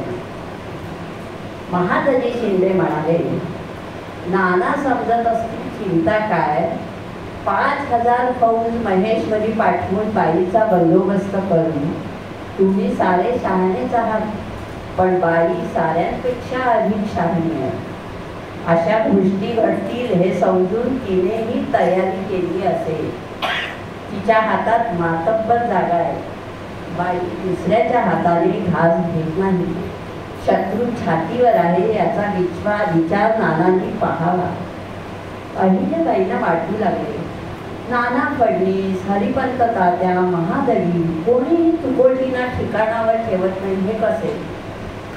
हे वितुष्ट इतके वाढले की अहिल्याबाईंनी आपला नातू धोंडीबा फणसे म्हणजे मुक्ताबाईंचा मुलगा यास दत्तक घेण्याचा प्रस्ताव पेशव्यांपुढे मांडला.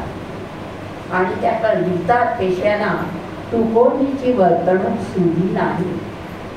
सबब त्यांची सरदारी बळकट करून त्यास कैद करावे, म्हणजे तेवढा धीर तिचा पेशव्यांना लिहिण्याचा, आणि मग फणशांचे मूल दत्तक घेऊन त्यांच्या नावे सरदारी करावी। यासाठी सरकारला 25 लाख रुपये यशवंत गंगाधर विद्यमाने करार केली आहे।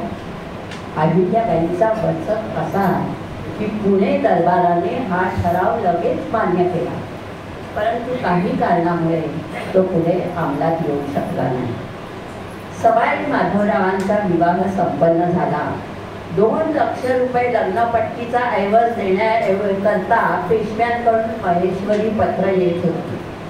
नाना फडणीस व अहिल्याबाई दोन्ही माणसं पाहत तगादा लावायला नाना फडणीस कंटाळत नव्हते आणि बयानी सांगून लांबण लावायला अहिल्याबाई कंटाळत होत्या। एखाद्या गृहिणीसारखा अहिल्याबाई पैल सांभाळून ठेवत होत्या। तुकोजींच्या रागावर निरनिराळी कारणे सांगत अहिल्याबाईंनी लग्नपट्टी देणं लांबणीवर टाकलं। पुण्यात तुकोजी बाबांना 10,000 फौज ठेवण्याची आज्ञा आली। अर्थातच फौजेचा खर्च निभावण्यासाठी महेश्वरला केशवपंत व अहिल्याबाईंना पत्रे आली। अहिल्याबाईंनी केशवपंतांना काय लिहावं? इकडील महालाचा ऐवज म्हटला तर तुकोजी बाबांनीच काही महाल सावकारांना लावून दिले। काही आम्हाकडे असेल तर आमचा आम्हाला खर्च लागलेलाच आहे, बाकी आम्हालाही ऐवज आहे, आम्ही कुठून द्यावा? केशवपंत व अहिल्याबाई यातला हा आता संवाद ऐका तुम्ही। आम्ही श्रीमंतास काय द्यावे? आम्ही बोलतो तेच द्या। आम्ही असे लिहू नये, आपण असे सांगू नये, बोलतो आम्ही, तुम्हाच लिहिण्यास काय चिंता लागते? असे लिहिण्याने शब्द वाढत जातो, केशवपंत म्हणतात। बाई म्हणतात, आम्ही उफळातच डोळी घातली आहे, तेथे मागे पुढे काय पाहिजे? असे हजारो पत्रे येतच राहतात, आम्हाला त्याचे पत्र आले उत्तर आम्हीच देतो। या अन्वये तुम्ही लिहून पाठवा, मी सांगितलंय तसंच, आणि बैठक संपली। परंतु ज्यावेळी तुकोजींनी उत्तम कामगिरी केली तेव्हा त्यांनी ऐवज देण्यास बयानी लावल्या नाही। मराठ्यांच्या सैन्याने तुकोजींच्या आधिपत्याखाली जेव्हा बदामी किल्ला सर केला तेव्हा लगेच तुकोजींना त्यांनी हवी ती रसद अहिल्याबाईंनी पाठवली। राजपुताण्यातले वाळवंट, गंगा यमुनेचा दुबा आतला सुपीक प्रदेश, बंगालच्या बाजूची जंगलं सगळे नाना फडणीसांना अपरिचित होते। दिल्लीच्या प्रदेशात पेशव्यांची मदार शिंदे होळकरांवरतीच होती। तेथील अर्थकारणाचा आणि त्या पाठोपाठ येणाऱ्या राजकारणाचा आवाका पेशव्यांना येणं शक्यच नव्हतं। त्यांचा मायदेश म्हणजे पुणे आणि भोवतालचा दख्खन प्रदेश। टिपू हे मराठ्यांच्या राज्यावरचं संकट बाई तुकोजींना पत्राने कळवतात। टिपूचे वागणे करणे फार कपटाचे आहे, तुम्हाकडे कागदपत्रे गोडीची पाठवत राहतील, तुम्ही सावध राहावे। कोणी तुम्हाला बदनाम करीत असेल तर तिळमात्र शंका आल्यास त्याला दूर ठेवावे। वर्तणूक स्वच्छ असावी, कुठे पेचात पडेल अशी वर्तणूक करू नये। अर्थातच न्यायप्रिय राजकर्त्या अशा त्या होत्याच। अहिल्याबाईंनी आपल्या प्रजेला मुलांप्रमाणे अगदी सांभाळलं होतं। त्यांच्या देखरेखीखाली एक पंचायत समिती पण त्यांनी नेमली होती आणि ते काम करत होते। दूर राहून त्यांच्याकडे न्याय मागण्यासाठी दूरदूरून लोक पण येत होती। त्यांच्या राज्यात कुणीही अन्यायाचा बळी ठरलं नाही। त्या प्रजेच्या सुखदुःखात सहभागी होत असत आणि त्यांच्या समस्या सोडवण्यात नेहमी तत्पर असत। त्यांच्या राज्यात लोक आनंदी आणि समाधानी होते। खंडो बाबूराव अहिल्याबाईंच्या विश्वासातले होते, पण त्यांच्या पायी लोक मात्र त्रासून गेले होते। त्यांना काढून टाकण्याबद्दल रयतेने त्यांच्याकडे तक्रार केली। अहिल्याबाईंच्या कारभाराचं हे मोठं श्रेय की त्यांच्या मर्जीतल्या माणसाविरुद्ध तक्रार कशी करायची, ते आपले नुकसान करतील की काय अशी भीती कोणालाही वाटली नाही। अहिल्याबाईंनी त्यांना काढून टाकलं, शिक्षा मात्र केली नाही। महादजी शिंदे यांचं वागणं असं होतं की काही वेळेला ते श्रीमंत पेशव्यांनाही अहिल्याबाईंना न सांगता अटी सांगत असत. मराठेशाहीच्या युद्धात आणि मसलतीत त्यांचा आधार होता. पण महादजी शिंदे यांचा पण एके ठिकाणी प्रसंगी बाळरायांना अहिल्याबाई सुनवतात. कैलासवासी सुभेदारांच्या सारखे म्हणजे सासऱ्यांसारखे तुकोबानी पराक्रम करून काही मिळवलं नाही. कैलासवासी सुभेदारांच्या वेळेस सर्व हिशोब घेत होते. आज तुम्ही कैलासवासी सुभेदारांची जे मिळवले तेच खाता आहे. महादजींबाबत इतका पराक्रमही करत नाही आहात. अधिकोत्तर काही मिळवले नाही. कैलासवासी राणोजी शिंद्यांच्या जीवावर उड्या मारतात.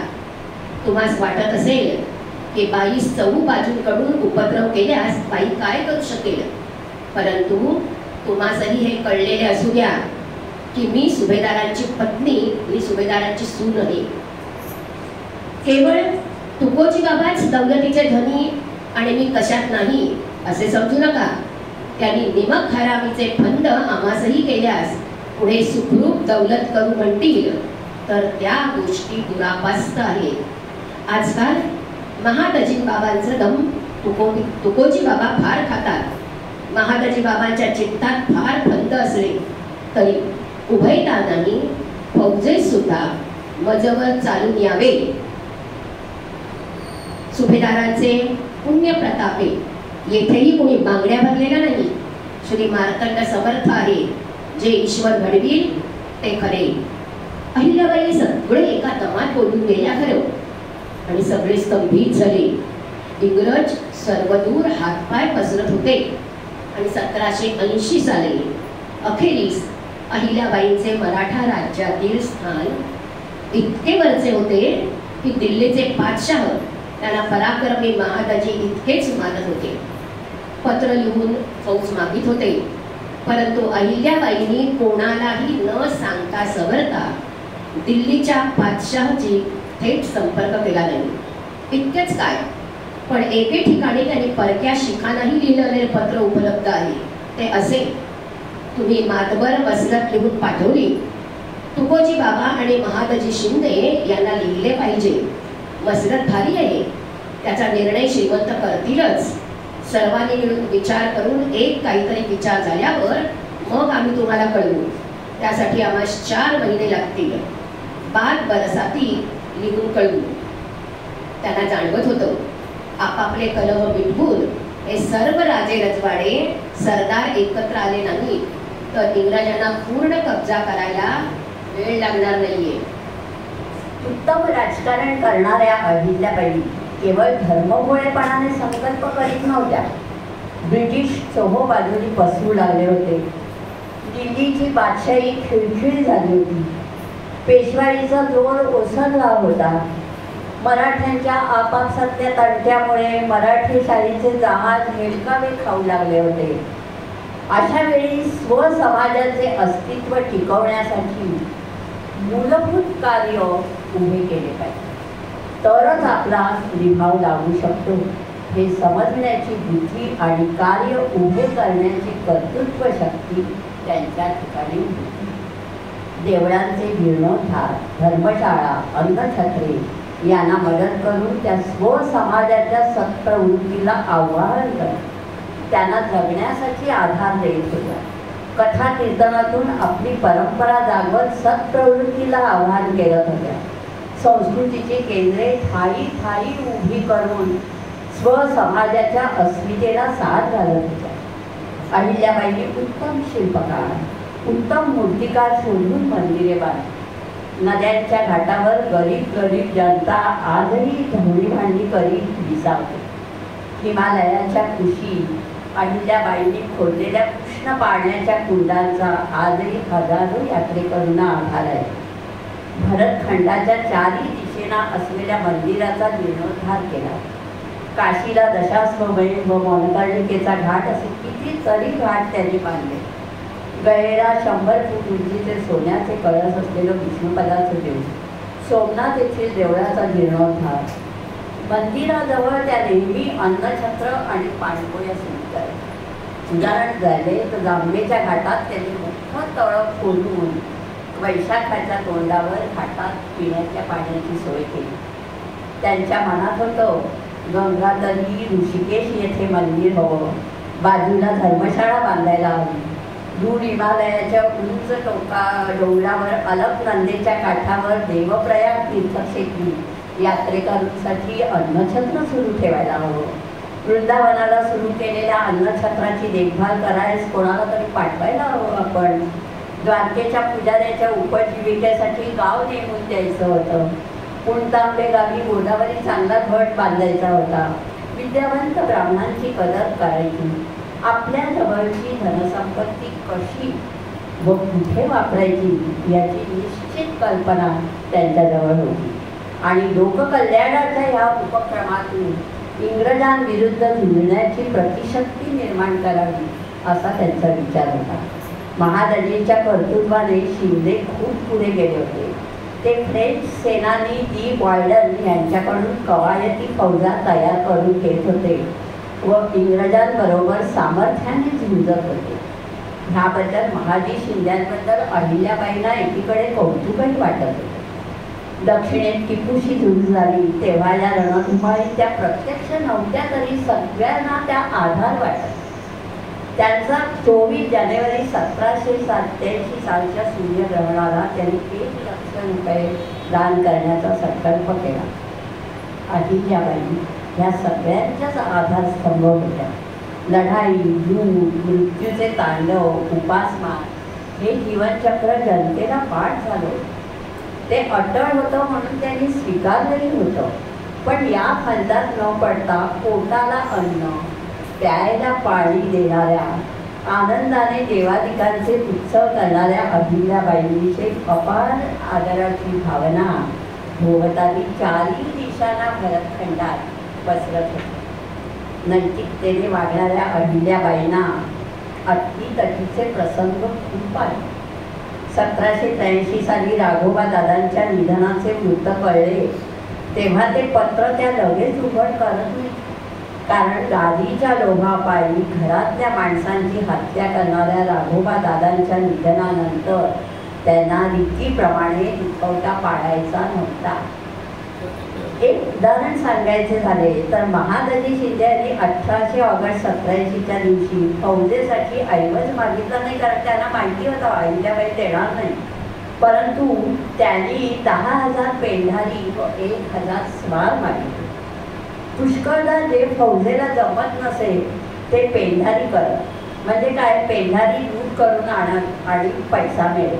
महादजींना ते भरपूर धनसंपत्ती त्याच्याद्वारे मिळाली असती. पण अहिल्याबाई आपल्या नीती नियमापासून ढळल्या नाही. त्यांनी महादजींना कळवलं, कैलासवासी सुभेदारापासूनची रीत आपण जाणून आहात, तरी पेंढारी कसे बोलावले? फौज म्हणाल तर मी 5-10 हजार पाठवून देते. पूर्वीच्या वहिवाटीप्रमाणेच चालावं. अहिल्याबाईंनी महादजींचे पत्र व आपले उत्तर केशवपंतांना सविस्तर सांगितले. म्हणजे उद्या काही उलटं सुलटं झालं तर सरकारच्या कानावर असावं. मी म्हणत नकारामुळे महादजी शिंदे दुखावले जातील अशी शंका मनात आली तरी त्याची पर्वा त्यांनी केली नाही. राजपुतान्यातील लढाईत महादजी शिंदे सुरुवातीला धडाक्याने पुढे गेले.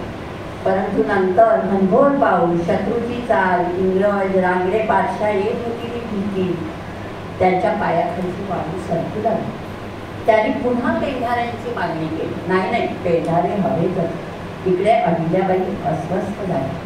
त्यांच्या भोवती सगळं अस्थिर वातावरण होतं. इकडे महादजी शिंदेच्या कडेच ते कर्तृत्व होतं फक्त. तिकडे पुण्यात बारबाईचा कारभार चालू होता. इकडे मातब्बर मराठा सरदार 4 जणांची तोंड 4 दिशांना, एकाच एक जुमानत नाही. त्यामुळे कितुरी बोकाळलेली. महादजी शिंदेच एकटे काय ते खंडे होते. वेळ प्रसंगी त्यांना 4 पावलं माघार घ्यावी लागली असेल तरी मराठेशाहीला त्यांचाच आधार होता.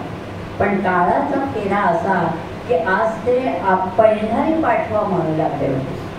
अहिल्याबाईंनी शिंदेनी पुन्हा विनवूनही पेंढारी पाठवले नाही. शेवटपर्यंत आणखी 400 स्वार आणखीन पाठवले, पाळगा पाठवल्या, पण पेंढारी पाठवले नाही. आणखीन एक कथा. महादजींचा मुक्काम चितोड नजीक 3 कोसावर होता.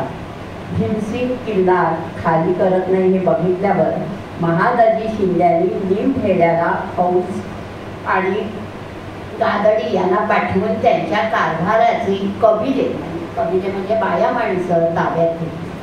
अहिल्याबाईंना हे कळल्यावर त्यांचा संताप झाला. माणसे लढाईत मृत्यूची पर्वा करीत नसत, पण बायका पोरे शत्रूच्या स्वाधीन म्हणाल म्हटल्यावर हक्कून जा. म्हणून बायका पोरे ताब्यात घ्यायची एक रणनीती होती. एखाद्या कुटुंबाचे कबिले युद्धनीतीत वापरणं हे अहिल्याबाईंच्या मनाला अजिबात पटले. महादजी शिंदेनी कबिलेची मागणी करावी का करावी त्या खूप अस्वस्थ झाल्या. परंतु एवढ्या मोठ्या मराठेशाहीच्या खऱ्या आधारापुढे त्या अगतिक झाल्या. शेवटी काय होतं की राग निघतो तो दुबळ्यावर निघतो. अहिल्याबाईंचं असंच झालं आणि त्यांनी सांगितलं की ज्या कवडीसदाराने हे कबिले ताब्यात घेतले त्याला काढून टाक. त्यांची सत्सद विवेकबुद्धी अगतिक असल्याचं इथे आपल्याला दिसते. अहिल्याबाईंच्या आयुष्यात असे खूप प्रसंग आले. महादजी शिंदे, तुकोजी, नाना फडणीस हे फ्रेंच सैन्याकडनं मराठीची फौज तयार करण्याच्या प्रयत्नात होते. त्या सगळ्यांसाठी हवा होता प्रचंड पैसा. अहिल्याबाईंनी तो होता अहिल्याबाईंकडे, म्हणून तिघेही त्यांना पैसा देण्याची विनंती करत होते. परंतु अहिल्याबाई शेवटपर्यंत बघल्या नाही. मात्र अहिल्याबाईंची जनमानसात एवढी आदराची प्रतिमा होती की तिघेही मुत्सद्दी राजकारणी असूनही त्यांनी कपट कारस्थान करून अहिल्याबाईंकडनं पैसा उकळला नाही, तर ते शेवटपर्यंत विनवणी करत राहिले. होळकर शिंदे कलवा आता अधूनमधून होतच होता. आता भाऊबंदीच्या विस्तवाची आग सतत जाणवू लागली होती. होळकरांच्या एवढ्या संपत्तीमान राज्याचं होणार तरी काय? तुकोजी होळकरांचे मुलगे हेच होळकर राज्याचे वारसदार होणार एक गृहीत होतं. परंतु दुर्दैवाने त्यांच्याकडे आशेने पाहावे असे गुणच नव्हते. कारण मोठा जन्मतःच अपंग आणि धाकटा मल्हारबा इतका उर्मट आणि अरेरावी वृत्तीचा आणि दांभिक. नाना फडणवीस, हरिपंत तात्या, महादजी शिंदे, तुकोजी होळकर या सगळ्यांना पुरून उरलेल्या या अहिल्याबाई मल्हाररावांच्या पुंडाई पुढे काही प्रसंगी हतबल झाल्या होत्या. उपयोग काढीचा नाही ने गळ्यात मात्र जोखी मात्र हवी. पुण्याहून सवाई माधवराव पेशव्यांविषयी वार्ताही मोठ्या चांगल्या नव्हत्या. भविष्यात सर्वत्र अंधार दिसत होता. या सगळ्या परिस्थितीत मुलगी मुक्ताबाईचा इशिपला मुलगा धोंडीबा गेला. जनता हळहळली. अहिल्याबाई विषण्ण झाल्या. वाटलं आता संसारात आपलं काय राहिलं आहे. तरुण माणसं डोळ्यांसमोर गठाळली. आता तुकोजींनी लिहिले, तुम्ही लवकर यावे, आम्हास काशीयात्रेस जाणे आहे. परंतु आजूबाजूच्या माणसाने पत्र लिहून त्यांना थांबवलं. पुढे मुलाच्या मृत्यूनं जावयाने हाय खाल्ली. त्यातच ते पण निवर्तले. मुलगी मुक्ताबाई सती जाण्यास निघाली. देवाच्या पायाशी बसावं तसं त्या मुक्तेच्या पायाशी बसल्या आणि हीन दीनपणे म्हणाल्या, मला एकटीला सोडून जाऊ नकोस गं. तुझं वाचून मजला कोण आहे. म्हणून सती न जाण्याकरता तिची मनधरणी करू लागल्या. होळकर राजाची सर्व असलेली स्त्री आई म्हणून दीन झाली होती. परंतु मुक्ताबाईंना ऐकलं नाही. म्हणाली, नवरा गेला, एकुलता एक मुलगा गेला, आता सतीचं तरी मी पुण्य मला मिळू दे ना. या भावनेने मुक्ताबाई सती गेली. अहिल्याबाई शून्य मनाने पाहत राहिल्या. जनसामान्यांच्या दुःखाला पारावार राहिला नाही. एक साध्वी स्त्रीच्या आयुष्यात किती दुःखोपभोग आणि महेश्वरातले कारभार नित्याप्रमाणे चाललेले होते. त्यावेळेला अहिल्याबाईंचं वय होतं 67. दिल्लीच्या बादशावर सर्वस्व गाजविणारे मराठा राज्य खरं तर भरतखंडात सर्वात बलिष्ठ राज्य होतं, परंतु आजूबाजूला संघर्ष चालला होता. थोडंच तरी आलं होतं.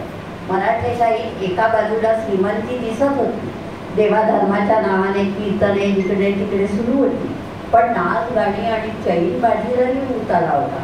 पुणे, सातारा, कोल्हापूर सगळीकडे तमाशाचे फळ फिरत होते, लावण्या रंगत होत्या. अगदी शनिवार वाड्यात सुद्धा माणसे नादाला लागली होती. त्याची सागर संगीत वर्णने महेश्वरी पोचत होती. पराक्रम, विद्या, वाचंग ह्या बाजूने सगळं कोलमडताना दिसत होतं. राज्यकारभार करताना कोणासाठी, कशासाठी हा प्रश्न अहिल्याबाईंना वारंवार पडत होता. भुकेल्या तहानल्या माणसासाठी, सुखासाठी, देवासाठी, धर्मासाठी हे उत्तर अहिल्याबाईंच्या मनात निश्चित होतं, पण ते आता फार धुसर होतं. यासाठी काही गडचिणारे तरुण हाताशी नव्हते. साता समुद्रापलीकडून आलेली गोरी माणसं वेळप्रसंगी उपयोगाला येत होती, पण ती मराठेशाही जागा मिळेल तिथे घुसून बसत होती. अधूनमधून अंतःकरणपूर्व विरक्त होणाऱ्या अहिल्याबाई एकीकडे नव्या शस्त्रास्त्रांची सुद्धा जमवाजमव करत होत्या. मिस्टर बाईन यांना अहिल्याबाईंनी बंदुकीसाठी पैसे दिले आणि लाखेरीजवळ आता शिंदे होळकर संघर्षाला प्रत्यक्ष लढाईचे रूप आले. दोन्ही बाजूनी फ्रेंच सेनानी होते. होळकरांचा पराभव झाला आणि त्यात नंतर वर्षभरातच महादजी शिंदेंचं निधन झालं. अहिल्याबाई व तुकोजी दोघेही हे वर्तमान ऐकताच घडीभर स्वस्थ झाले. 25 वर्षाचा शेजारी सांगाती गेला. सर्व सुखदुःखात कारभारात बऱ्यावेळी दोन्ही अर्थांनी सहभागी झालेला सोबती गेला. हिंदुस्थानात मराठ्यांचा सर्वेसर्वा असलेला सुभेदार गेला. दिल्लीचे बादशाह ब्रिटिश लाटसाहेब ज्यांच्याद्वारे मराठ्यांशी बोलणी करत तो मराठा वीर मुत्सद्दी महादजी शिंदे गेला. अहिल्याबाईने वित्सर दुखवटा पाळला. फ्रेंच सेनापती डुबलेंची चाकरी चोख होती. अहिल्याबाईंनी त्याला उदारपणे पैसे दिले. तुकोजींवर संताप होता, तरी पण तुकोजींच्या हाताखालच्या शिलेदारांसाठी त्यांनी सावकारांना चिठ्ठ्या लिहून देणे देऊन टाकले. अहिल्याबाईंनी गोरगरीब प्रजाजनाकरता शेवटपर्यंत झुंजत राहिल्या. गुन्हेगारांना शिक्षा करताना अहिल्याबाईंचा दृष्टिकोन उदार होता. माणूस दुर्वर्तनापासून परावृत्त होण्यासाठी त्या कडक पावले उचलत, पण त्या माणसाचे आयुष्यभराचे नुकसान त्या कधी करत नसत. नाना फडणवीस व तुकोजीचा डाव उधळून सत्तेत राहण्यामागे त्यांची सत्ता लालसा नव्हती, तर ही धनसंपत्ती जनकल्याणाच्या कार्याला लावण्याची त्यांची दृढ इच्छाशक्ती होती. आपली ताकद त्या ओळखून होत्या. त्या अनुषंगाने येणारा अहम त्यांच्यात पुरेपूर होता, पण तो कधीही विनाशक पातळीवर गेला नाही. दिल्लीच्या बादशहाने पत्र लिहून त्यांची स्वतंत्र दखल घेतली. शिखांनी अहिल्याबाईंचा सल्ला मागितला. राजपुतांनी अहिल्याबाईंना वेळोवेळी विश्वास व्यक्त केला, तरी त्यातल्या कोणाशीही संधान बांधून अहिल्याबाईंनी नाना फडणवीसांना शह देण्याचा प्रयत्न केला नाही. पेशव्यांमधली कुठलीही बडी मंडळी त्यांच्याकरता सल्ल्याकरता आली नाही, परंतु त्यांना निर्णय प्रक्रियेत सुद्धा घेतलं नाही. परंतु पेशवे आणि इतरही सर्वांच्या मनात अहिल्याबाईंबद्दल ही आदराची भावना होती. अहिल्याबाईंच्या सत्शील वृत्तीचा अप्रत्यक्ष दरारा म्हणून त्यांच्याबरोबर कपट कारस्थान कुणीही करू शकले नाही. ही अहिल्याबाईंचं फार मोठं श्रेय आहे. अहिल्याबाईंची जनतेशी बांधिलकी अशी अंतःकरणाच्या गाभ्यातून होती. एकेका व्यक्तीच्या प्रश्नात त्यांनी लक्ष घातलंय. गरजेनुसार होळकर खजिन्यातलं धन त्यांनी लढाईकडे उगाच न जाऊ देता जनकल्याणाच्या कार्याकडे वळवलं. म्हणून म्हणावंसं वाटतं की होळकर शाहीच्या सर्वेसर्वा असलेल्या अहिल्याबाई या नुसत्या होळकर शाहीच्या नव्हत्या, संबंध भारत देशाच्या होत्या, मराठी शाहीच्या होत्या, आधारस्तंभ होत्या. फक्त जाता जाता एक वेळ आहे म्हणून थोडंसं सांगते, चालेल ना? तर महादजी शिंदे एकच प्रसंग जो मला भावला म्हणजे त्या लढाईसाठी सुद्धा नेहमी तत्पर असत स्वतः होळकर. कारण एकदा काय झालं की इंग्रजांबद्दल त्यांचं काय मत होतं, वरकड व्याघ्र दिकश वापदे बळे युक्ती प्रभू तिने माती, परंतु अस्वलांना मारणं कठीण आहे. म्हणजे इंग्रज अस्वलांसारखं बुलबुल्या करून आपल्याला मारतील गोड बोलून. JP बाईंसोबत त्यांचा करार फार प्रसिद्ध आहे, जो अमेरिकन अधिकाऱ्याबरोबर त्यांनी करार केला आणि आपलं कवायती करता त्यांनी त्यांची मदत घेतली JP बाई. पण करार करताना त्यांनी त्यांच्यावर सगळं नियंत्रण आपल्याकडे ठेवलं आणि इंग्रज फौजेशी सुद्धा लढण्याचं स्वातंत्र्य त्या करारात त्यांनी घेतलं. इतर कुठल्याही मराठी सरकारांनी जे जे करार केले यांच्या फ्रेंच सैन्य किंवा यांच्याबरोबर अमेरिकन सरकार त्याच्यात त्यांनी स्वातंत्र्य घेतलं नाही. अहिल्याबाईंनी सगळे निर्णय आपल्याकडे ठेवले आणि JP बाईंबरोबर करार केला. हा फार प्रसिद्ध करार आहे. आणि अशा तऱ्हेने आणि एकच प्रसंग सांगते की आपण शेवट करू की नाना फडणवीसाने महादजी शिंदे व होळकर यांना सरस दक्षिणेत ताबडतोब निघून येण्याविषयी पत्रे पाठवली. कारण का इंग्रजांचा अंदाज बांधला त्यांनी आणि प्रस्तुत इंग्रजांनी वसई घेतली आहे, तेथील बंदोबस्त करून इंग्रज घाट चढले. अहिल्याबाईंनी कळवलं महादजी शिंदे यायला तयार नव्हते उत्तरेकडनं पटकन. तेव्हा त्यांनी कळवलं इंग्रजांनी वसई घेतली आहे, तेथील बंदोबस्त करून इंग्रज घाट चढले म्हणजे देशात उपद्रव करतील. पुणे कसं राहील, आपले घर निजर मन आपले पुणे ते कायम. तर तुम्ही जे मसलत कराल ते कधी दिसेल तेथेच अस्ताव्यस्त झाले तर तुम्ही काय 100 मसलती तिथे करणार आहात. त्यामुळे तुम्ही जर येणार नसाल तर मी माझ्या फौजेनिशी तिकडे जाईल. अशा तऱ्हेने कधीही त्यांची लढण्याची तयारी होती.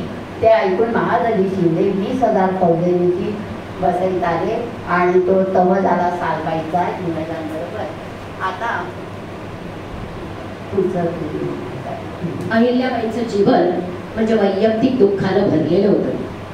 त्यांना कमी वयातच वैधव्य आलं. त्यांचे पती खंडेराव युद्धात धारातीर्थी पडले. त्यानंतर त्यांचे सासरे मल्हारराव होळकर ज्यांनी त्यांना पित्याप्रमाणे सांभाळले होते त्यांचंही निधन झालं. एवढंच नाही तर त्यांचा एकुलता एक मुलगा मालेराव आणि त्यांची एकुलती एक मुलगी मुक्ताबाई यांनाही त्यांनी गमावलं होतं. विशेषतः मुक्ताबाईंनी त्यांच्या पश्चात सती जाण्याचा निर्णय घेतल्याने अहिल्याबाईंना मोठा धक्का बसला होता. एका सामान्य स्त्रीच्या आयुष्यात इतकी दुःख आल्यास ती पूर्णपणे खचून जाईल. पण अहिल्याबाईंनी या सर्व वैयक्तिक दुःखांवरती मात करून राज्याच्या कल्याणासाठी आणि प्रजेच्या सुखासाठी जीवन समर्पित केलं. त्यांनी आपल्या दुःखाला कधीही राज्याच्या कामात अडथळा येऊ दिला नाही. उलट या दुःखामुळे त्या अधिक कणखर बनल्या आणि त्यांनी आपले लक्ष लोककल्याणावरती केंद्रित केले. त्यांच्या या प्रचंड मानसिक शक्तीमुळे आणि निस्वार्थी भावनेमुळे त्यांना पुण्यश्लोक ही उपाधी दिली गेली. त्यांच्या कार्याची आजही आठवण काढली जाते आणि पुण्यश्लोक लोकमाता अहिल्याबाई होळकर म्हणून आदरानं स्मरण केलं जातं.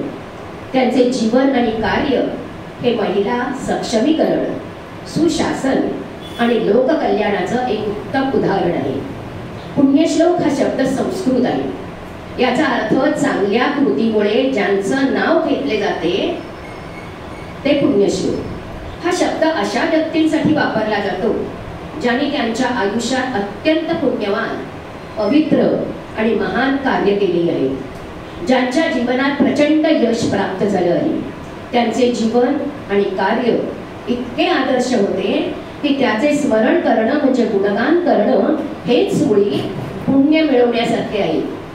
पुण्यश्लोक अहिल्याबाई होळकर हे नाव महाराष्ट्रातील एका महत्त्वाच्या विद्यापीठाला देण्यात आलं आहे आणि ते विद्यापीठ पुण्यश्लोक अहिल्याबाई होळकर सोलापूर विद्यापीठ या नावाने ओळखलं जातं.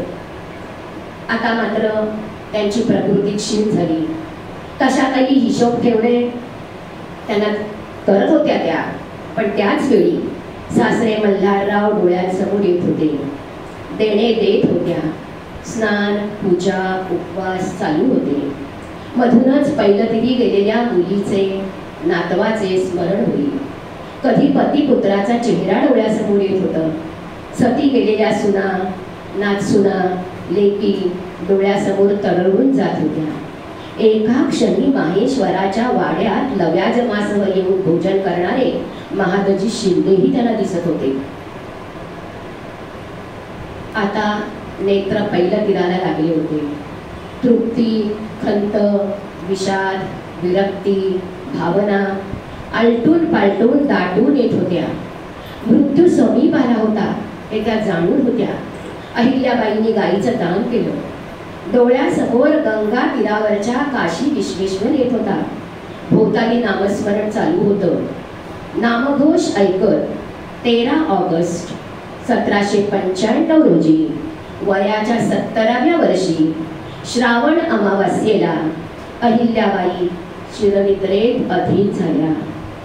त्यांच्या कार्याला आदरांजली वाहणाऱ्या 2 कविता आपण बघणार आहोत. 2 काव्यसुमनांची ओंजळ आपण त्यांना आता अर्पण करणार आहोत. या 2 कविता त्या म्हणणार आहेत. त्याच्यापूर्वी मी छोटंसं त्यांचं व्यक्तिमत्व जे एका पुस्तकातून घेतलंय ते मी सांगते. 4 शब्दात. ती सत्ताधारी होती पण सिंहासनावर नव्हती. ती राजकारणी होती पण सत्तेच्या चढाओढीत नव्हती. ती पेशव्यांची निष्ठावंत होती परंतु ती पेशव्यांपुढे नतमस्तक नव्हती. ती व्रतस्थ होती परंतु संन्यासिनी नव्हती. जेव्हा लढाई हे जीवन आणि लूट हा नेत्यांचा धर्म होता, हुकूमत हा सत्तेचा स्वभाव होता, तेव्हा तिच्या कल्याणी प्रतिभेचे किरण नदीवरच्या घाटांमध्ये उमटले. तिच्या जीवनदायी प्रेरणेने तळी, अन्नछत्रे, धर्मशाळांचे रूप घेतले. तिच्या अनाक्रमक धर्मशीलतेचे मंगल प्रतिध्वनी आज भरतखंडाच्या मंदिरातून घुमले. मात्र ती सर्वगुण संपन्न देवता नव्हती. तिला माणूसपणाच्या सगळ्या मर्यादा होत्या. मात्र 18व्या शतकातल्या मराठांच्या इतिहासाच्या पटावर ती शुक्राच्या चांदणीसारखी होती. आता आपण ऐकूया 2 काव्यरचना. त्यांच्या कार्याला आदरांजली वाहणारी कविता. काव्यसुमनांची ओंजळ कवितेच्या माध्यमातून माधव जुलियन देत आहे. माधव जुलियन म्हणजे तुम्हाला माहिती असते त्यांचं पूर्ण नाव आहे माधव त्रिंबक पटवर्धन, ज्यांनी प्रेमस्वरूप आई कविता लिहिली आहे.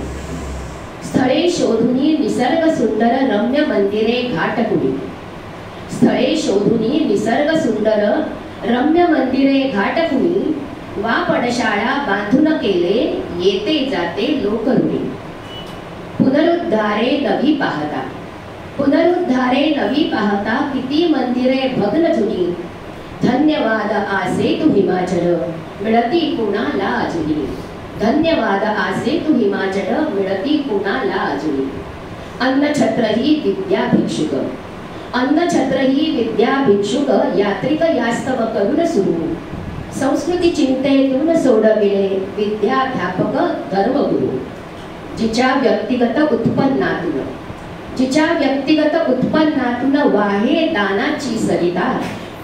ती गंगाजल निर्मळ राणी कोण जिचा नच कोशरिता. ती गंगाजल निर्मळ राणी कोण जिचा नच कोशरिता. भोग परांमुख होय परिणये. भोग परांमुख होय परिणघे कर्तव्याचा संन्यास. निदिध्यास घे सदा शिवाचा योग कठीण हा अन्यास. राजयोग जनकाचा नाही भाकड गोष्ट पुराणीची. राजयोग जनकाचा नाही भाकड गोष्ट पुराणीची. रहस्य दावी इतिहासाची कथा अहिल्या राणीची. रहस्य दावी इतिहासाची कथा अहिल्या राणीची. कांचन गंगा वाहगुनीजी उभवी यशाचा धवलगिरी. कांचन गंगा वाहगुनीजी उभवी यशाचा धवलगिरी. होळकर कुलप्रभा कोण हो तत्स्मृतीला न धरील शिरी. तत्स्मृतीला न धरील शिरी. आणि दुसरी कविता आहे या त्यांच्या कार्याला आदरांजली वाहणारी दुसरी कविता शांता शेळके, ज्येष्ठ कवयित्री त्यांची आहे. शांता शेळके सगळ्यांना माहितीच आहे, काटा होते कुणाला आम्ही डोलर वगैरे. आता त्यांनी म्हटले आहे, राजयोगिनी सती अहिल्या होळकरांची सून, राजयोगिनी सती अहिल्या होळकरांची सून, मूर्ती ठसली तिची मनावर बालपणापासून, माथ्यावरती पदर नेटका, माथ्यावरती पदर नेटका भावमुखी शालीन, पार्थिव हातामध्ये पूजेचे दृष्टी आर्जवी लीन, पार्थिव हातामध्ये पूजेचे दृष्टी आर्जवी लीन, बाह्य रूप हे जडले ज्याला, बाह्य रूप हे जडले ज्याला, पुढे किती तपशील, धर्मपरायण सात्विक वृत्ती निर्मळ पावनशील, पोळून निघता वैधव्यातही, पोळून निघता वैधव्यातही अधिक प्रतिष्ठा पावे, श्री सतीचे अग्निदिव्यका याहून थोर म्हणावे, श्री सतीचे अग्निदिव्यका याहून थोर म्हणावे, भोगामध्ये तिने ठेविले, भोगामध्ये तिने ठेविली वृत्ती पूर्ण विरागी, जसे पद्मजल जळामध्येही, जसे पद्मजल जळामध्येही, जळल जडू दे अंगी, जळल जडू दे अंगी, कठोरतेचे कवच तनुवर, कठोरतेचे कवच तनुवर हृदयी वत्सल भाव, अवघ्यांवरती सहृदपणे करी ममतेचा वर्षाव, घाट मंदिरे मार्ग सराया ठेवियले बांधून, घाट मंदिरे मार्ग सराया ठेवियले बांधून, जनहित कामी द्रव्य वेचिता लवन पडू दे न्यून, होते नवते सर्व अर्पिले, होते नवते सर्व अर्पिले जनकल्याणासाठी, अजूनी कोटीर्लिंगार्चन चाले नित्य नर्मदे काठी, शिवनिर्माल्या परिसतीने, शिवनिर्माल्या परिसतीने विभव मानिले सारे, गुणगौरव साध्वीचा गाती आजही तिथले वारे, गुणगौरव साध्वीचा गाती आजही तिथले वारे, राजयोगिनी सती अहिल्या, राजयोगिनी सती अहिल्या होळकरांची राणी, अजूनी नर्मदा जळी लहरती तिच्या यशाची गाणी, अजूनी नर्मदा जळी लहरती तिच्या यशाची गाणी, तिच्या यशाची गाणी. हे सांगताना मी एक सांगू इच्छिते की 2-3 पुस्तकं आमची विकत आली, त्याच्यातनं एक प्रभावशाली महिला म्हणून घेतल्या त्यांचे पुस्तक, आणखी एक दुसरं थोडीशी मिस्टर बाईंचा करार जो झाला तो मला गुगलवरनं मिळाला, आणि तिसरं अतिशय मला आवडलं ते पुस्तक म्हणजे ज्ञात अज्ञात विद्याबाई विनया खडकेकर यांचं. अतिशय सुंदर आहे, ज्यांना त्याच्यात रस आहे त्यांनी ते मुळापासून वाचावं असं मी सूचित करते.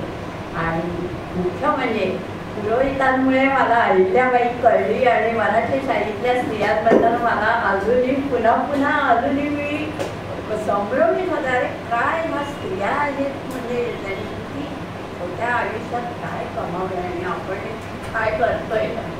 तर मी दोघांचेही आभार मानले, दोघांनी मला संधी दिली आणि मी अहिल्याबाईंच्या अभ्यासाला लागले, आणि दोघींनी चर्चा करून हा कार्यक्रम आपल्या पुढे सादर केला.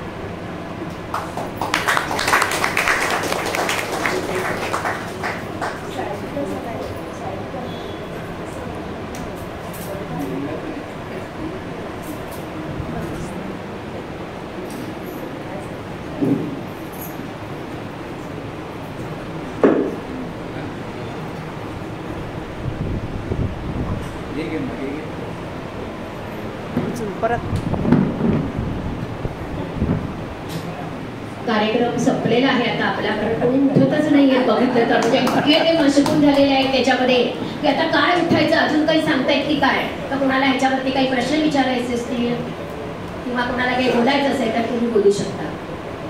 म्हणजे आम्ही उठायला बघतोय पण तुम्ही कोणी उठतच नाही आता. हे चांगलं वाटलं.